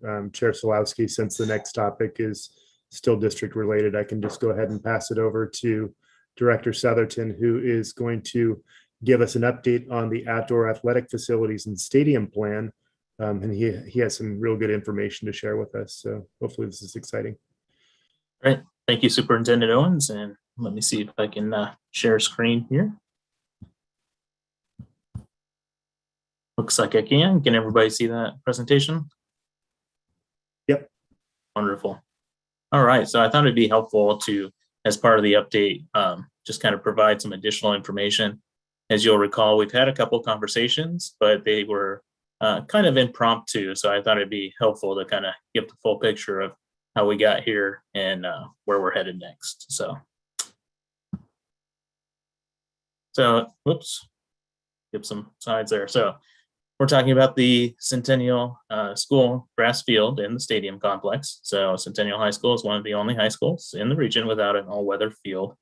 The current conditions of the grass field requires extensive maintenance. We currently have a crown at the field that is at or exceeding Osea regulation for play. We have drainage issues impacting the playability of the field. And we also lack a full-size practice field, which causes extensive wear throughout the football and soccer seasons. Additionally, practicing on grass, but playing away games on turf, as all other districts have turfs, is a disadvantage for our student athletes. Grass fields also cannot be used by physical education or gym classes as frequently as they'd like due to the additional wear and tear. There's long been support for an athletic all-weather field in the Centennial District, but we've lacked the funding. At the direction of the board, Centennial School District identified properties owned by the district that were no longer needed for the education of students or other school district operations. With board approval, these properties were declared surplus and sold. Funds were identified to provide the board with a reserve account, which could be used with board approval for operational needs of the district, ending fund balance support, and capital projects. Based on this funding source, the board directed the administration to reach out and develop a scope and cost of updating athletic facilities, including all-weather field, stadium seismic improvements, and improvements to adjacent fields of baseball and softball. We also were advised to take a strategic look at all the facilities. So with your direction, the administration has been working with our project management and owner's construction representative, R&C management, to develop an RFP for services, which will be developing the engineering and the design of these improvements and create bid documents, which we can then put on the street and get competitive project cost bids back. The RFP was issued, a request for proposal was issued on March 2nd, and it's due on March 16th. We expect multiple responses to the RFP, and indeed have had good contact with multiple engineering firms and design firms at pre-bid conferences. We expect the engineering, design, and construction management of the project to come in at around $300,000 to $350,000. And we expect the direct construction cost to be between 2.2 and 2.5 million, which will mean the total project cost will be estimated at 2.5 to 2.85 million dollars. These are the areas of opportunities that the RFP will take a look at. And I apologize if the screen's not large. I can send the slide deck out to folks afterwards. You can see in the center of the screen, we have our track and our football and soccer field at the stadium in the middle of the screen. So this is the primary opportunity for the district to look at, to have the all-weather field, which will support football, soccer, physical education, and other events.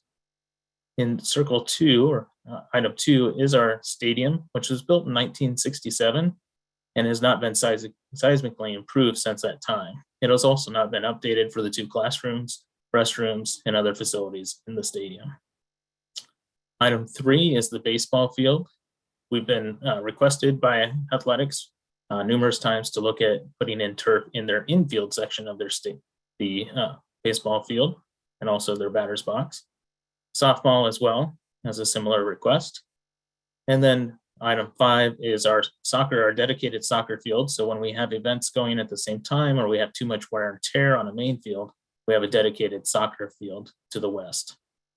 Lastly, item 6 is the opportunity to explore additional parking for buses.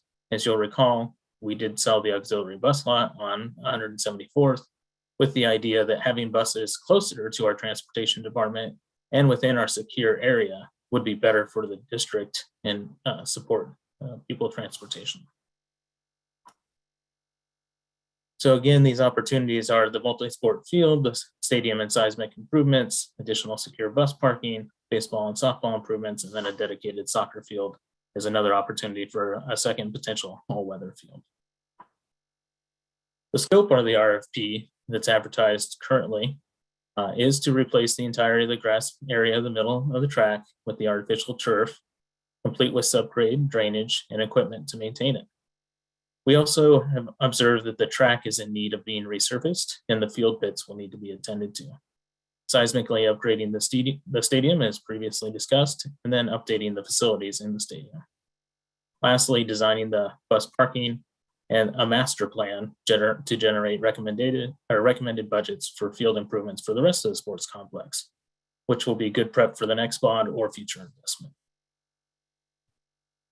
So the next steps, as described, we believe the RFP responses, or we have the RFP responses, which are due on March 16th.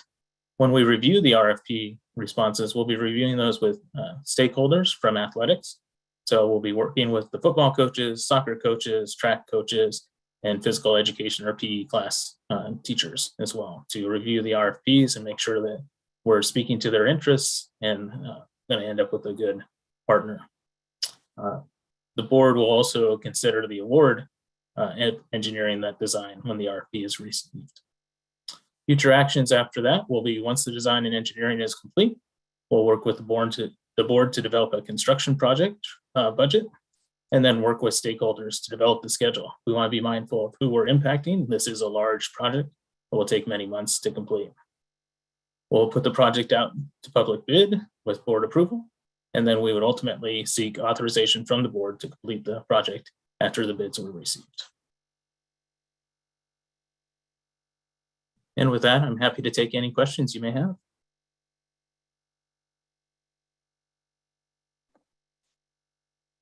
Yes, Director Andrews. So with that diagram, we could see the tennis courts. Do we anticipate any problem with the city of Portland and the Bull Run water line? That's a great question. We believe we are outside of the easement. There's a 20-foot easement on either direction of the Bull Run pipe, and it runs just north of our field goals, our football goals there. So I think we believe we'll be okay.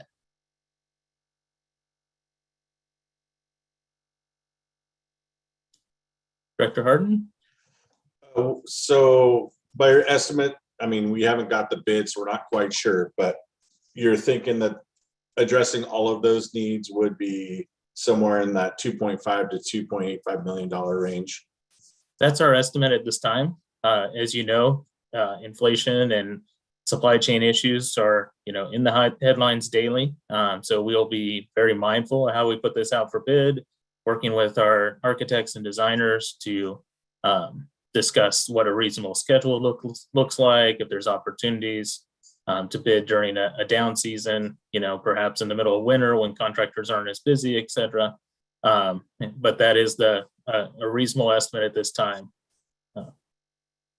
Okay, thank you. That's great. Thanks for the work on this. You're very welcome. Real quick to follow up with Director Harden's question. Can you tell us, tell me again, I'm sure we already talked about this, but how much do we have in the reserve right now? No, that's a great question, Vice Chair Fuller.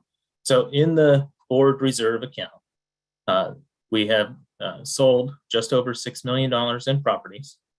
You'll recall that the board directed the administration to use approximately $350,000 of those funds to purchase projectors and then to pay the board reserve account back in future years as approved by the budget committee. So the current balance is approximately $5.65 million. We do have one property that is under contract right now. That is the additional acreage adjacent to Butler Creek Elementary, which is not closed, and that would provide additional proceeds. Thank you. Director Shields? Along those same lines, one of the things that we need to move along and in concert with this discussion will be the use of the board reserve fund. It's a separate yet connected discussion because it's one-time money that'll never come back ever. We have to be judicious about that. And I understand that we might, there's no guarantees, but we might have monies in that were set aside for contingencies from the bond. And that we would be, this was my belief, and if I'm wrong, someone needs to correct me, but that we would be tapping any of those monies left over in bond proceeds to these athletic projects, because those athletic projects were just below the bond line. It's not like we don't all know that this needs to be done. That isn't the question. It's the resources to be used. And if we can maximize the resources that are coming to us or have come to us via the bond, that's why to me, this is like a delicate dance, right? I'm trying to look at this one pot of money that never will come back, bond money that we've asked our community to support us to do, and yet knowing that we have had this need across the board for our athletic community as well. So I think we need to step it up in terms of a future agenda item on the board reserve fund, because we just keep talking about it like it's going to be there, which it is. But we have to make a decision about how we go about making these decisions about how it's spent. Thank you. That's an excellent comment, Director Shields. You may recall that from the pre-bond planning, the district had identified approximately $130 million in facility needs across the district. And we greatly appreciate the community support for the 2020 bond. Incredibly grateful and thankful for that. It was $65 million. We received $7.5 million of matching funds, and we've received a seismic grant at Pleasant Valley and some additional energy trust funding. But we are still approximately $50 million short from the needs that were identified at that time. And as we've discussed, prices and expenses are only increasing at this time. So there is a lot of need in the district. And so whether it's the board reserve account or it's the bond contingency funding, I think it's wise of the board to develop some kind of decision matrix or a way that they will decide on which projects move forward appropriately to best meet student needs in the district. So thank you for surfacing that.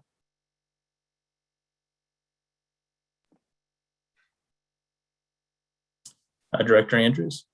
So on that same topic, I think we've decided we're going to probably go forward with the work on the field and everything at the athletic facilities, and preliminarily use reserve funds to pay for it.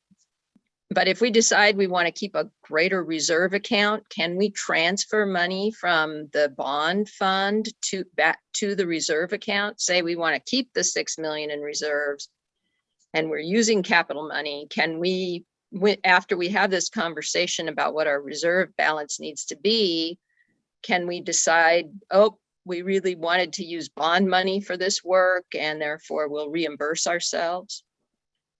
That's a great question. The process of using bond funds is you can only use bond funds for items that were identified in the ballot measure. Now, the ballot measure was very specific in some areas, but also then general for other school improvements. So I believe if we keep all our promises, which we are fully doing and on track 100% to do with everything that we promised for the bond, and then there are some reserve funds available, contingency funds available that are not expensed, then the board could include a new project that would be, athletic improvements or something like that. Bond funds have to be spent on capital improvements, though. They cannot be used for operations, right, or ongoing expenses. They have to be used for capital projects. And so there are definitely some limitations. I would say rather than transferring them into a reserve account, I would recommend they be kept in the capital fund and you fund your projects out of the capital projects fund rather than the board reserve account, if that's the direction the board would like to go. Then I think we maybe need a recommendation from you, or maybe not a recommendation. Well, I think this goes along with what Director Shields was saying, is that we need to have a little more of a conversation about this at some point to find, okay, so exactly how do we want to do this? Or maybe this is a budget committee discussion.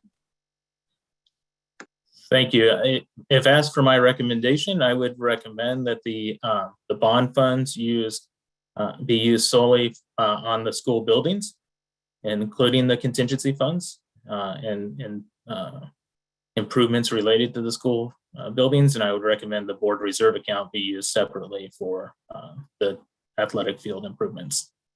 That would be my recommendation if asked.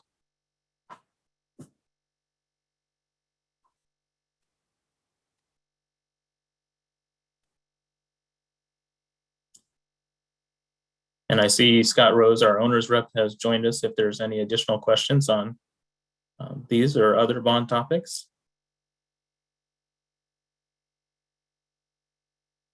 No, then I will turn it back over to Chair Solowski. Thank you so much. Director Shields. Yeah, just one more thing, please. And I don't know that Scott needs to answer it, but we will be coming up with a BOC Bond Oversight Committee report probably by, before the end of this school year, right? Will that include it has been including all those charts and where all the money's been spent, which is like boggling to look at, but that would help us better understand where we are on those contingencies. And then just from what you said, Director Southerton, then I think we're going to need an update of what those below the line items were. Because in my mind, I'll tell you, it was athletics. If that is different, and this is a discussion of the board, not, it's a discussion of all of us. But I don't know other than athletics, because that's where my head was, what of those other things are, as you stated, other kind of needs in the buildings. I simply just don't know, because I haven't looked at those since we made the decision about 65 million plus the 7.9, et cetera. So I would need help understanding what other things would be funded with those contingency monies. And I'm going to assume BOC will help us with that as well, because they're the oversight to make sure we are doing what we said and keeping the promises to our community. So I would agree with you, Director Shields. Additionally, there is an opportunity to update our long-range facility planning documents after and including the work that's been done with the bond. So just new information that's been learned about about district facilities over the last 2 years, as we've had contractors in our buildings, as we've had consultants on our roofs, as we've had people digging into our systems. There's been a lot of information gleaned from that. And so we are reaching out to our partners, DLR group, who engaged with the original long-range facility planning and the pre-bond work, to look at updating that planning now with the new information to make sure none of that information is lost. We retain all that knowledge, and now we can have an opportunity to kind of help prioritize, you know, the additional need in the district, which I think will be helpful for the board to consider when looking at, and the bond oversight committee to consider when looking at additional projects for below the line or excess contingency funds.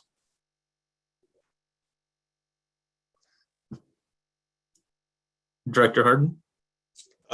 Sorry, it popped up. What about some possible grants? And I understand if there's a lack of bandwidth, you know, as you've been trying to get the numbers to see how much it costs. But if there's a possibility of grants or using some of our community partners or ways for, I mean, this would be for the whole community to use. So some ways of gathering funds outside of specifically the bond reserve account. Excellent question. And we did just recently submit applications for additional seismic improvement grants. So you will recall there's additional seismic improvements that can be done at Oliver. We are doing part of them as the bond projects, but there's some additional work that could be done. We also applied for another $2.5 million seismic improvement grant for Powell Butte Elementary.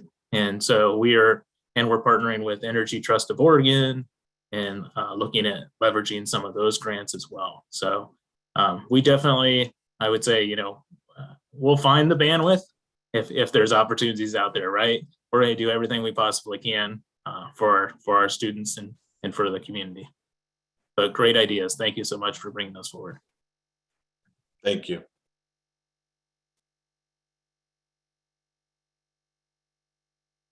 All right. I would like to recognize our time and potentially offer a break after we go through the union reports. Great. Then next. So sorry, defer back to you, Chair Solowski, after the administrative reports. Thank you. Yep. So next up is the CEA report. Is this one that James, you want to recognize, or shall I? Yeah, Great, thank you. Chair. Let's see here. Is Alicia Brown, CEA president here? She's here, and I will let her in. Thank you, Pam. Well, I'm trying to.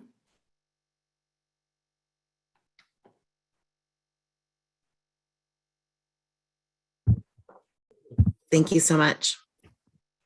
Hello there. Thanks for having me tonight.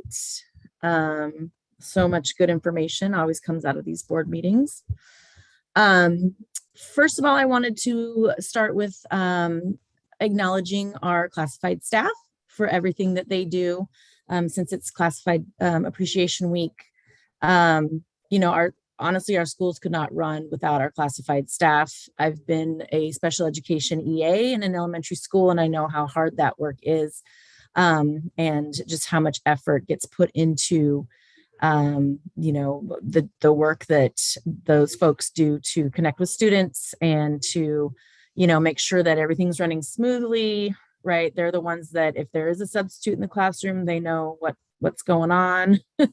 So they really, you know, and the secretaries and our food service workers and the bus drivers, like everybody in all of the job classifications, our schools would not be able to function and our district would not be able to function without all of you folks. So I do appreciate and thank everybody for their hard work. Also, thank you, Mari, for all that you've done at Centennial. Good luck to you and whatever's next. You know, good luck on your retirement, and I hope you get to have some fun and get some rest and do things that retired people get to do. I can't wait to be there myself one of these days.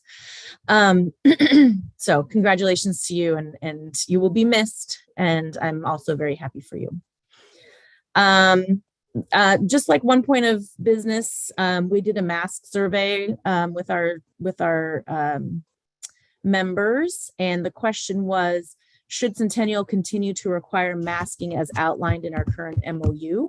That would mean in our current MOU, it's masking indoors, outdoors,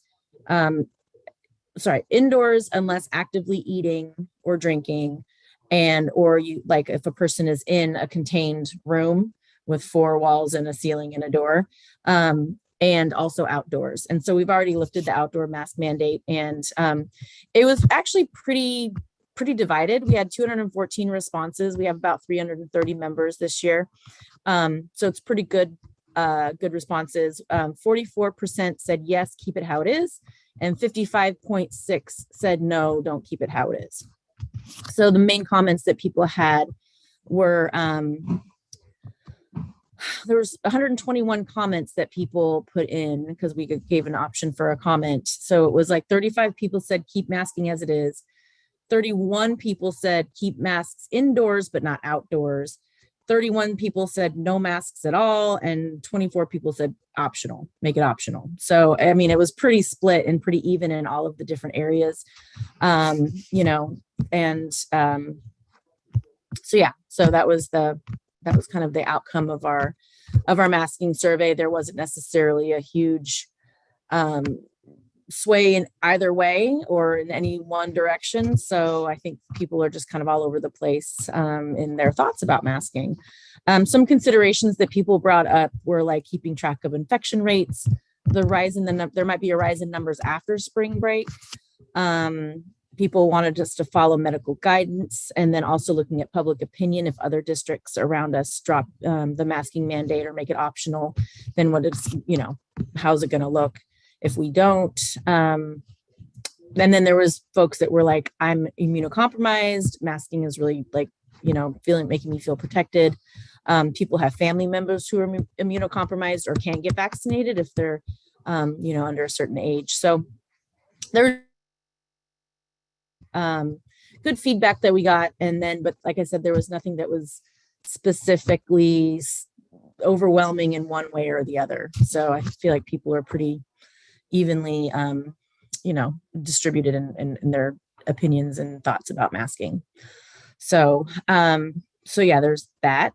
And then we have a bargaining session tomorrow, our second full bargaining session. It will be a webinar, so people can join if they want to. We've sent out a link to our members, so folks can join on their duty-free lunch or before or after contract time. We will be scheduling out the rest of the year, and we're going to try to do some time.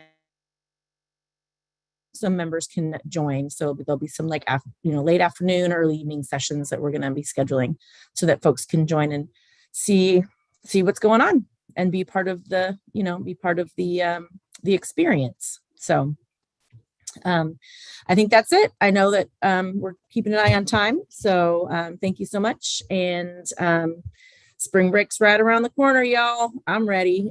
I hope everybody else is too.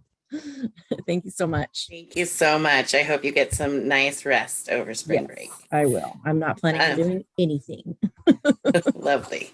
Next up on our agenda is Osea Report. Christina Dell, the Osea Vice President.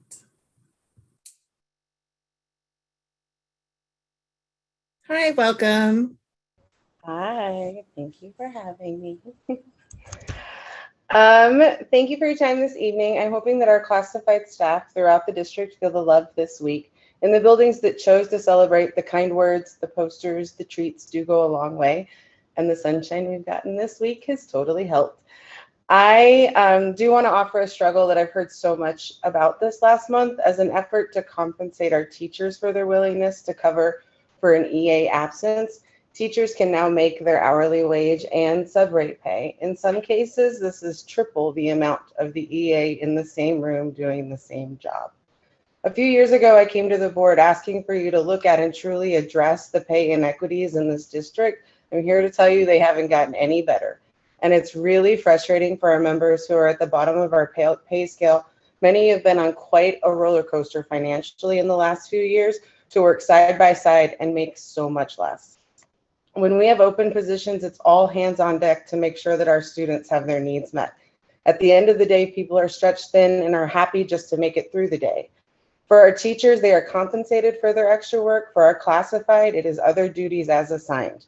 I am asking you to please consider the message it sends to your classified staff when you continue to support one group monetarily and not the other. The word unfair has been said so many times when these conversations are held.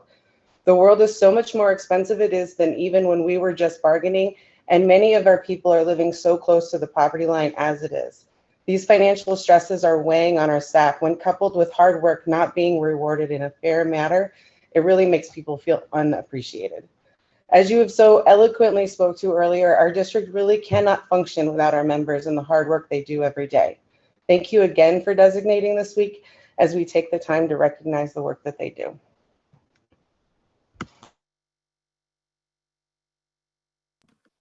Thank you so much for sharing that. I appreciate it.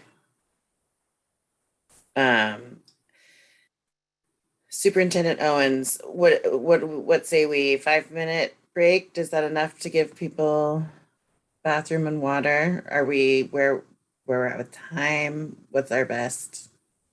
5 minutes works for me if it works for the board. All right. I will see you all in 5 short minutes.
All right, welcome back, everyone.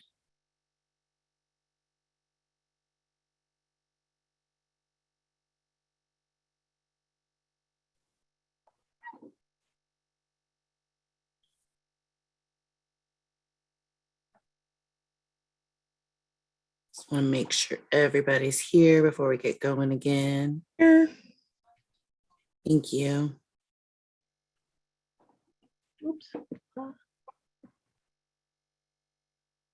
There's Director Shields too. Okay. I unmuted the cameras. Next up on our, are we ready to continue on? Excellent. Next up, we have confirmation items confirmed en masse. Can I get a motion? Oh, David? Yeah, I had a quick question. Sorry, just on- Director Lynn. Sure, yeah. I just had a quick question on the Catapult Learning contract and the one right after about the IEP toolkit. I was just wondering, is this a telepractice company? Are they going to be providing in-person therapists? Do we know that yet? You bet. Catapult actually provides in-person services. That's one of the reasons why they were chosen. So our district has worked with Catapult for many, many years through title and EL services that have to be provided to other private schools. And Director Callahan could speak more to that piece. So this is specifically directed for students who are eligible for special education services.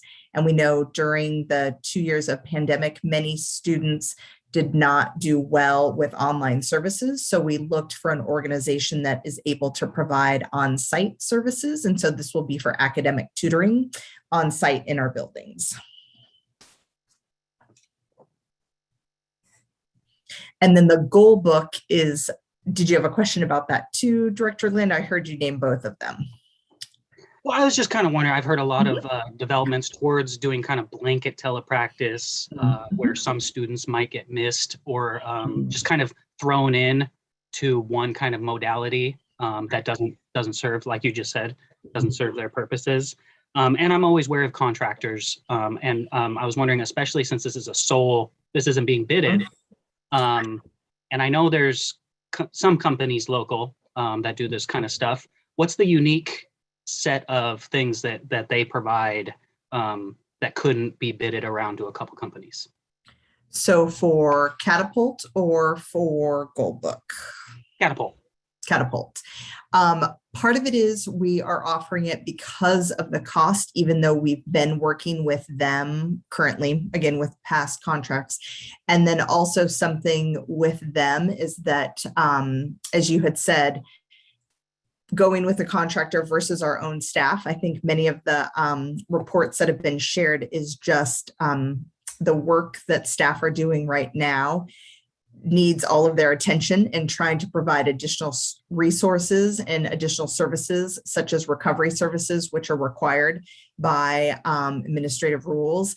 It's been really hard for us to get staff to help to support with that. So this is an organization that can help to do that. And so the way that they provide their service in set time, so they do cohort groups, they do 8 to 10 weeks. And so those are some unique features versus just having kind of one tutor work with different students. So they specialize in that way.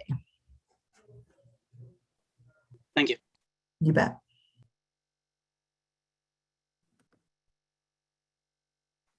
Excellent. I Any other move we questions? approve, I move we approve all confirmation items in section 6. Second it. All right, so we have a motion from Director Andrews to confirm all confirmation items en masse. We have a second by Vice Chair Fuller. All those in favor, please say aye. Aye. Aye. Aye. Aye. Opposed? All right, the ayes have it unanimously. Next up on our agenda item, let's see, board action items. Chair Selesky. Yes. Oh, old business first. Yeah, go ahead. Yeah. I should have said something earlier and I apologize for not doing so, but the email discussion is important for us to have, but we were also going to have some training about that in our OSBA training. So I would like to have that training prior to the discussion. I think that would help inform us about what's kind of going on with other standards. So if need be, I could make a motion to postpone the discussion from this evening to just a later time on our agenda after the OSBA training.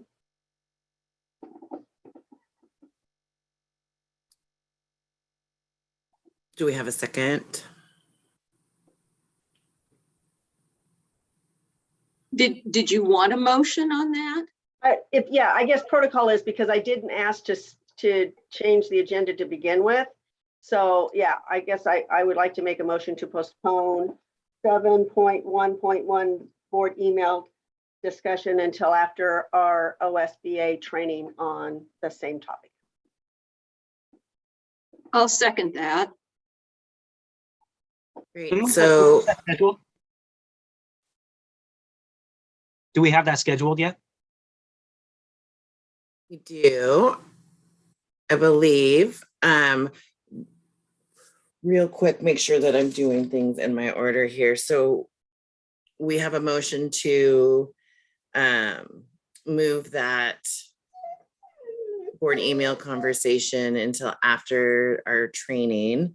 Is there anyone want to speak to that? Yeah, I'm still confused on which the date, which specific date. So how long we're waiting to discuss? Yeah, we haven't heard, I don't think, of the new date. So I don't know if Pam Jordan has that information yet for us. Still working on it. I was communicating with Vince today. We're still trying to find a date. It looks like April. There may not be any openings, so we may have to push it out to May. The Go ahead, Jay.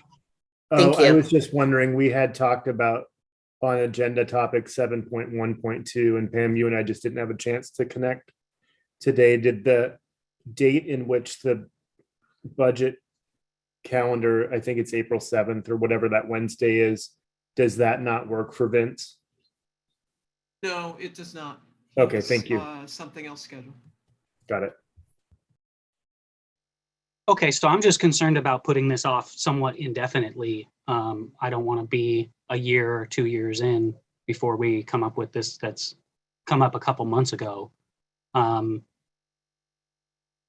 might be, is there concerns that we need training on how to use email, or that we can't just read, a sheet of recommendations and policies and procedures kind of thing?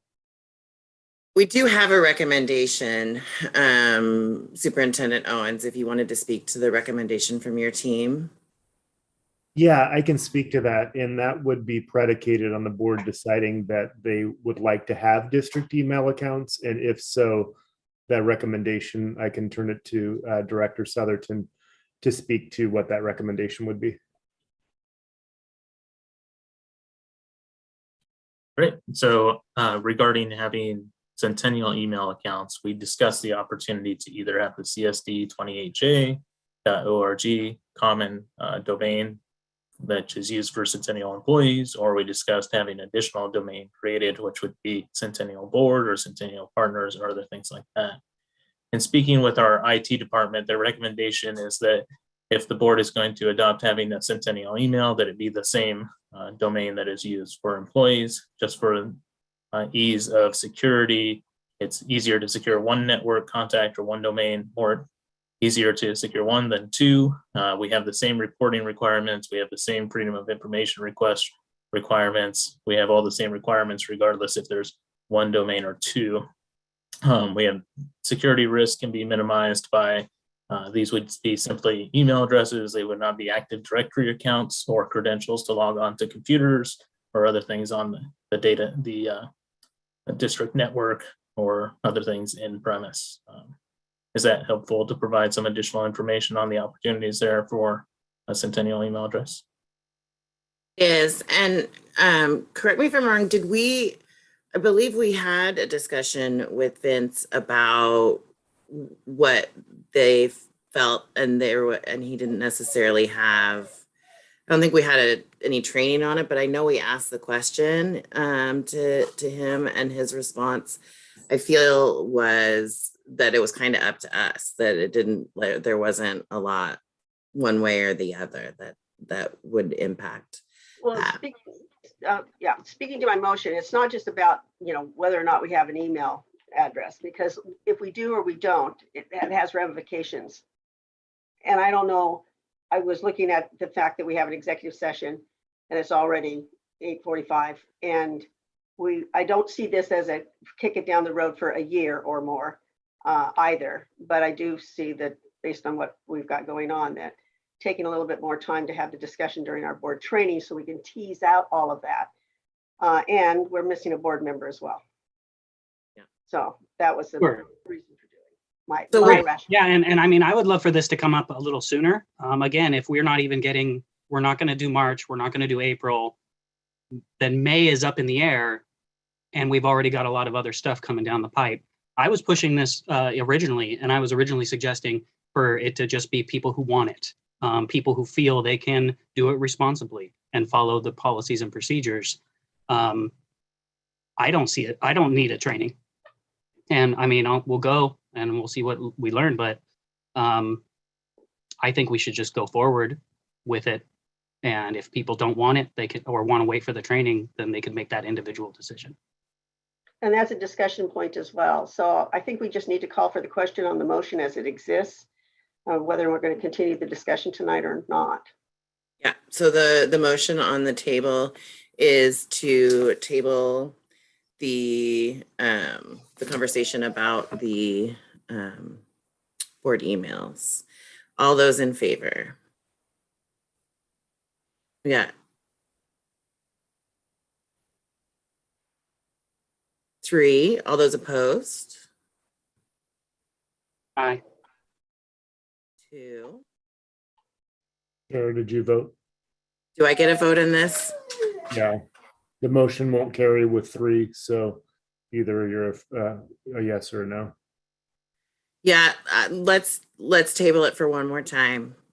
And then I think that maybe because there's so much time between now and the next board meeting, we can have whatever conversations we need to have with each other too, to figure out what we need. Chair Salowski, can you tell me how people voted? I cannot see them all. Thank you. I'm sorry, what's that? He needs a count of the vote. Can you let me know how folks voted? Yes, it was 4-2. 4 was Director Harden, Director Shields, Director Andrews, and Chair Salowski. Against was Vice Chair Fuller and Director Lynn.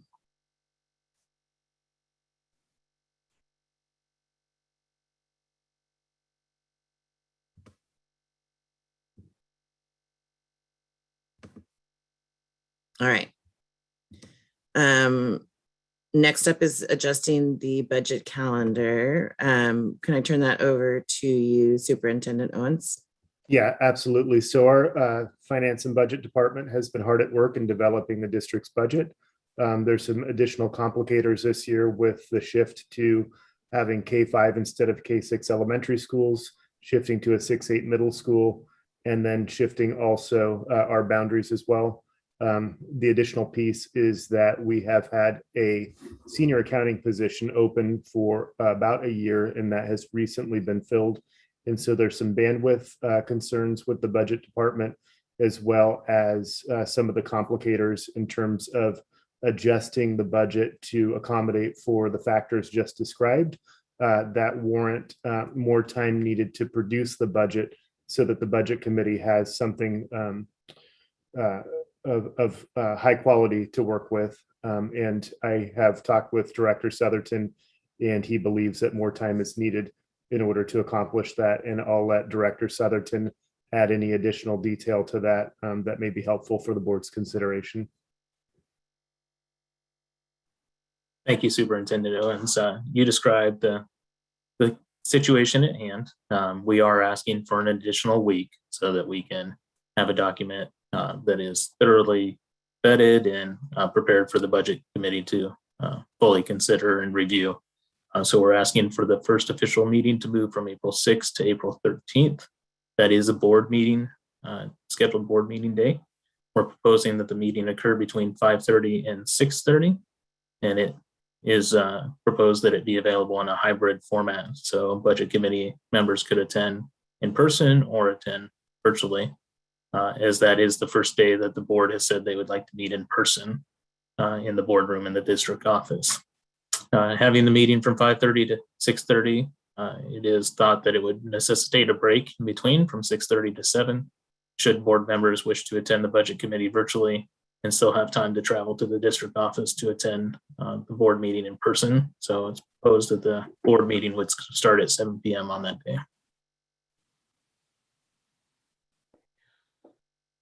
Motion to approve as presented. Second.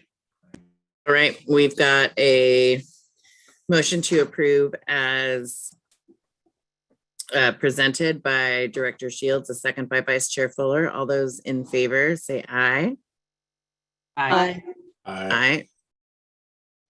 Opposed? The motion passes unanimously. Under moving forward to new business. Let's see whose name is attached to that first one. Considering the memorandum of understanding between the Centennial Education Association and Centennial School District regarding staffing processes for Oliver in 6th grade to middle school transition.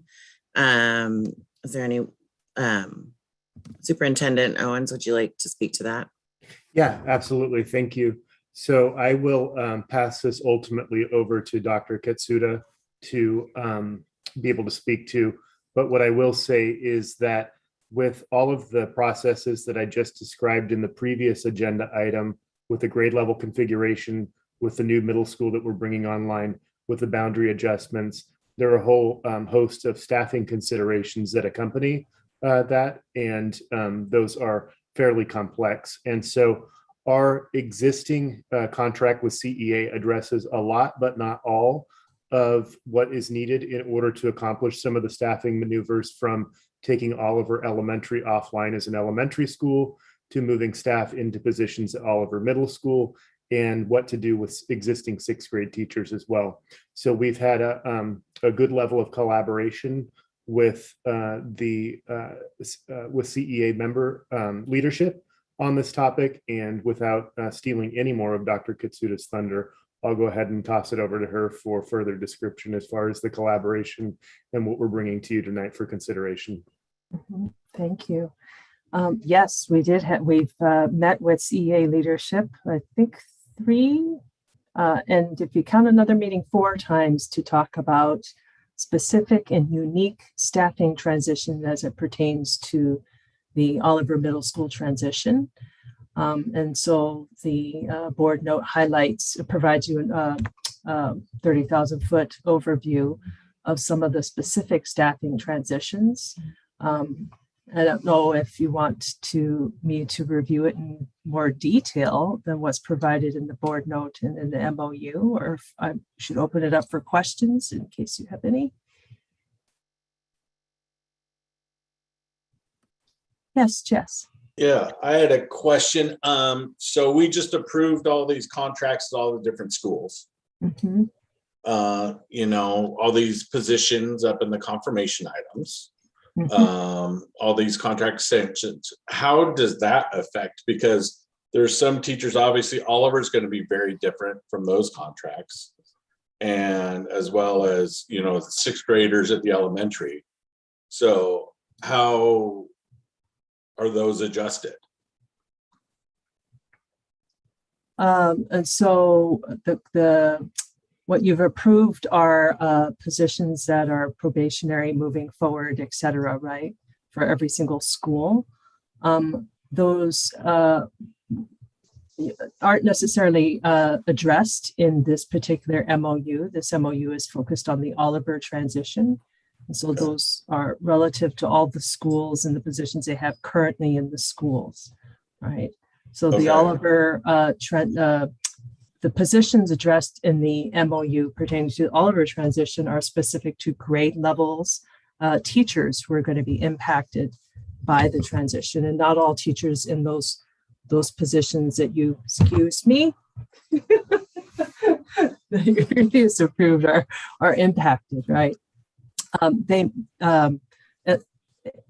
And so I'm not able to see all of those or the specific positions to speak to the specific details, but the MOU is just pertaining to the grade level positions. Not all, and it won't necessarily be directly related to all of the positions that you have pre-approved in mass earlier. And I don't know if I'm answering your question. Yeah, let me speak to that a little bit too. And Director Harden, I kind of missed part of your question. So if I get just completely off base, rein me back in. But what you addressed in confirmation items was contract and probationary status, and affirming that folks in those statuses would move forward in their contract cycle. So what you dealt with was employee contracts as the employee and where they stand relative to being probationary or contract status. The way they were reflected in the notes that you saw put them in the locations where they are, but that really is just a method of categorizing where they are for ease of just kind of knowing, okay, these are the teachers at Meadows, these are the teachers at the high school. But what we're doing with respect to staffing with the middle school, with Oliver, sixth grade, that is really relative to the positions, not the personnel. So you have to kind of tease those two pieces out. What we're doing is we're moving where positions exist. For example, sixth grade positions no longer exist at the elementary level. They now exist at the middle school level. Positions no longer exist at Oliver Elementary, even though that school still remains and it's a building structure. It's now Oliver Middle School. So positions look different in that school. And so we need to move personnel into those positions. And that's what the MOU stipulates, is how to go about that process, not the existence of the personnel and their contract status, but how would they get maneuvered into the places where they need to go. And that's how that is. I don't know if that helped at all, but. That did help. So just so I understand, the contract is for the person. It doesn't necessarily, and it's for the building they're currently in. So it doesn't necessarily lock them in to that school. Correct. Yeah. Correct. The Yes. contract status transcends their actual placement in a position. It just locks in a position for them. Yeah. Okay. Yep. Mhm. Thank you for clarifying. Yeah.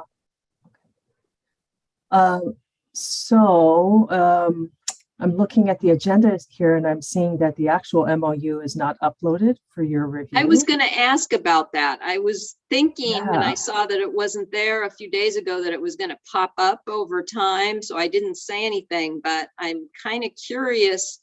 Normally when you have an MOU, you'll give it to us to read. Yes, it was provided, but I'm not sure if it wasn't uploaded. So I'm not sure if we need to hold off on discussing this particular item without the details in front of you. I don't feel comfortable voting for it. Yeah. That's just my personal opinion. Yes. Let me see if I can find it quickly and email it to you all. Would that be acceptable or no? May I? Yes, please. If in concept, of course, I agree with this. This is an MOU and it's a normal and customary thing to do when you don't have anything specific in a contract that speaks to it. So it makes sense. Not having the actual document, though, is important to do. If we can have the document with the board note, then we would be able to place this on a confirmation item, possibly, because then we would be fully informed. Any board member can pull anything off of a confirmation item if they feel differently. But if we all had the opportunity to read the MOU, and then I am hearing that we would contact Tasha with our questions if we had any additional questions, so that we would be ready then to vote on it. Saying all of that, is there a challenge of waiting until our next meeting? Because you guys are under a terrific timeline to try to get these processes taken care of. I have just emailed it to you. I'm sorry to step on your question. I thought I had uploaded it. I apologize. Do we want to take the time? I'm asking a time question. If you guys need it, and we as board members need to sit here for 5 minutes reviewing it because it's important for it to be done so you guys can do what you need to do, then That'd be let us. helpful. Mhm. Oh, okay. So, Yes. Chair Selesky, can you give us 5 minutes to check our stuff, check our emails and Yes. read? Absolutely. Thank you. I'm already seeing that this is the same document that's in the, it looks like the same document that's already in board. It's not the board book, or it's not the board note, excuse me. It is Oh. not the MOU itself. I have a board note. I don't believe I have an MOU. Or is that the MOU? Okay, all right. This is the Well, MOU. I can share it with apologies. board members momentarily.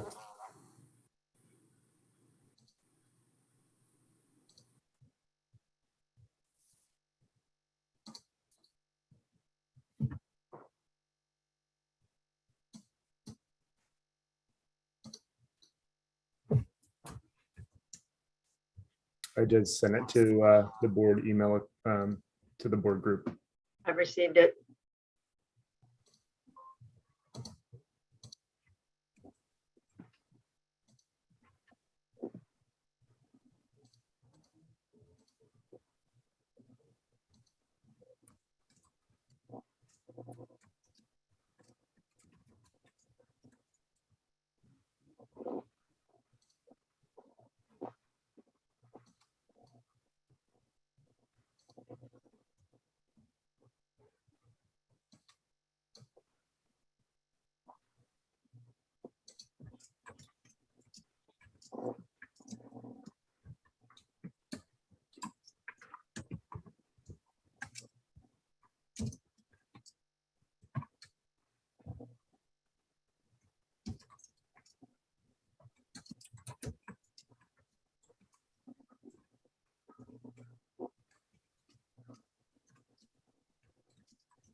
Pam Jordan, are you able to upload that now that you have access to it to board books so the public can see it as well?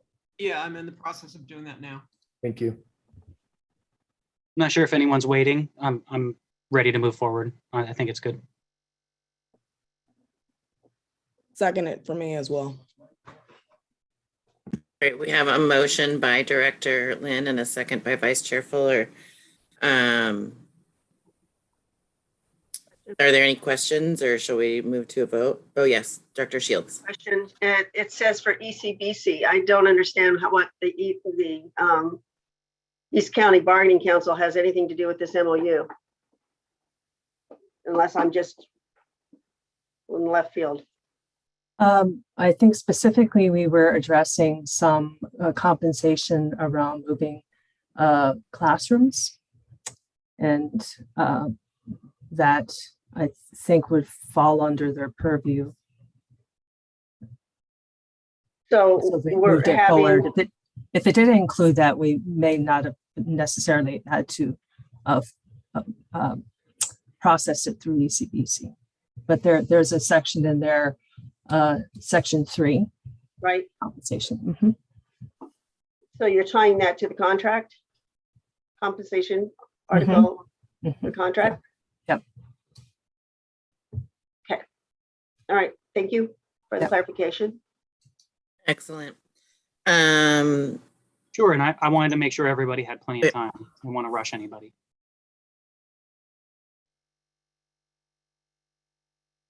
All right, we have a motion on the table to accept the MOU as presented. Made the motion, ma'am. Let's see, Director Lynn made the motion and Vice Chair Fuller seconded the motion. All those in favor say aye. Aye. Hi. Aye. Aye. I'm gonna abstain. I'm a slow reader. Sorry, Jess. So we've got 5 in favor, 1 abstain.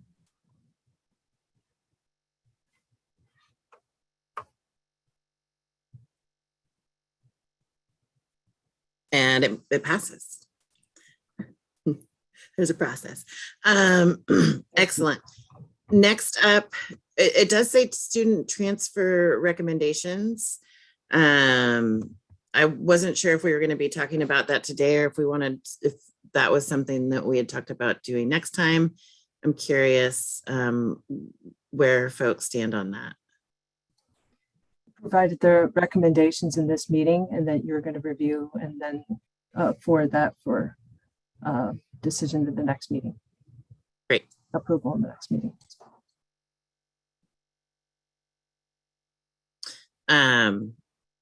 So then would you, the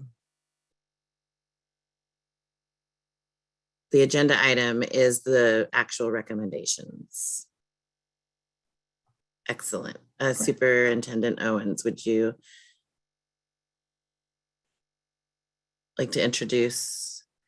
Yeah, so the report that you received from Dr. Katsuda outlines the basic process, but there's a more specific recommendation that needs to be provided.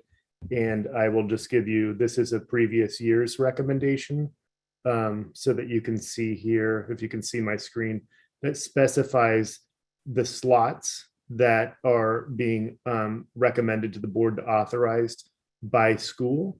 And that was not, I did not see that included in what was provided to the board tonight for consideration. So you got an overview tonight in terms of how the process works. And subsequent to that, you will be provided this recommendation from the administration in terms of how to divide those 160 spots that we are recommending that are admitted into the district and into what school locations, if that makes sense. So between now and the next meeting, you will receive a specific recommendation from the administration that you can consider and potentially take action on in the next meeting. Thank you, Superintendent Owens. Are there any, so then we don't have anything to do at this point for that. Do we need any motions for anything? No, great. Future agenda items. Anything? I know we've mentioned a few things here today that I've taken note of. I was curious if anybody else had things come up. Could you give us your list so that if there's something that you might, your list might be similar to the list I've been keeping? Yeah. Or do you want me just to list out the things I? Why don't you list yours? Because now I'm like, I was writing on different pages and then my daughter was writing on the pages. Totally get it. Not a problem. A discussion about the bond reserve fund, right? And board, OSBA board training dates, right? That we would get that information. And I'm going to say this in the long way, and you guys say it in the shorter way, which is we mentioned the long-term facility plan and how it informed the bond. So where are we with the below the line items? If there was additional monies from contingency, excuse me, from the bond contingency funds that have been set aside.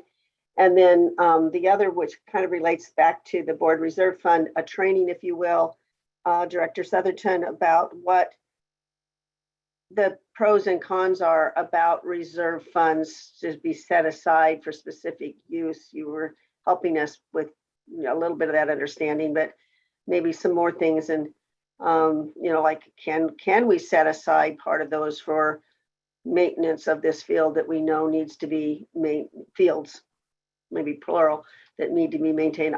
I just don't know what the rules are, and I'd like to be better educated about rules. Anyway, those were my Thank you. thoughts. Thank you, Director Shields. Items I have in addition to that are a bond update.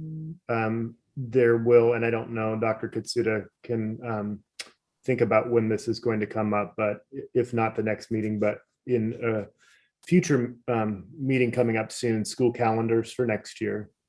The board also needs to consider the governing board meeting calendars for the next year as well, just because summer vacations come up soon. So the board wants to kind of think about your meeting schedule for next year. And then winter athlete recognition. Excellent. Thank you. And Chair Salowski, we will also have additional bond items at the next meeting available. So we have some security improvements that are out for bid currently.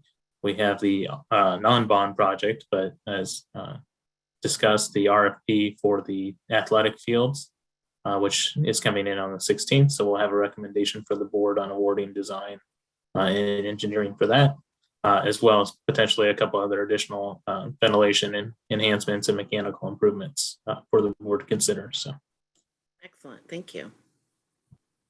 One more item, some kind of maybe pre-training or something about our new boardroom. We're going to be all together on the 13th, right? April 13th. And are we ready for that? Like, I know I have not picked up or maintained my computer, my district sponsored computer. And so, I don't want our 13th coming in there going, what are we doing? I'd kind of like to know beforehand because I imagine the room looks quite a bit different from where I saw it 2 years ago. We're in the process of setting that up. Oh, cool. Excellent. My understanding is that Executive Assistant Jordan is arranging for kind of like an open house so that we can have a dry run with the equipment so that we can become familiar with it, and that would be open to whomever would like to come and practice, sitting in the chair in your spot, and then allowing the technology department to kind of zoom the cameras and all of that. Excellent. Looking forward to seeing everyone in person. It's going to be great fun. Anything else for the good of the order? This meeting is adjourned at 9:11 p.m. Are we staying here for the executive meeting or are we going to a different, did we get a thing for another meeting? Do we have a different link? You have a different link for Thank you. the executive session. If you would give me a few seconds to switch over, that would be terrific. And for me to find it. Thank Take you. care, everyone. Everyone have a wonderful night. Thank you. Thank Have a good night. Thank you.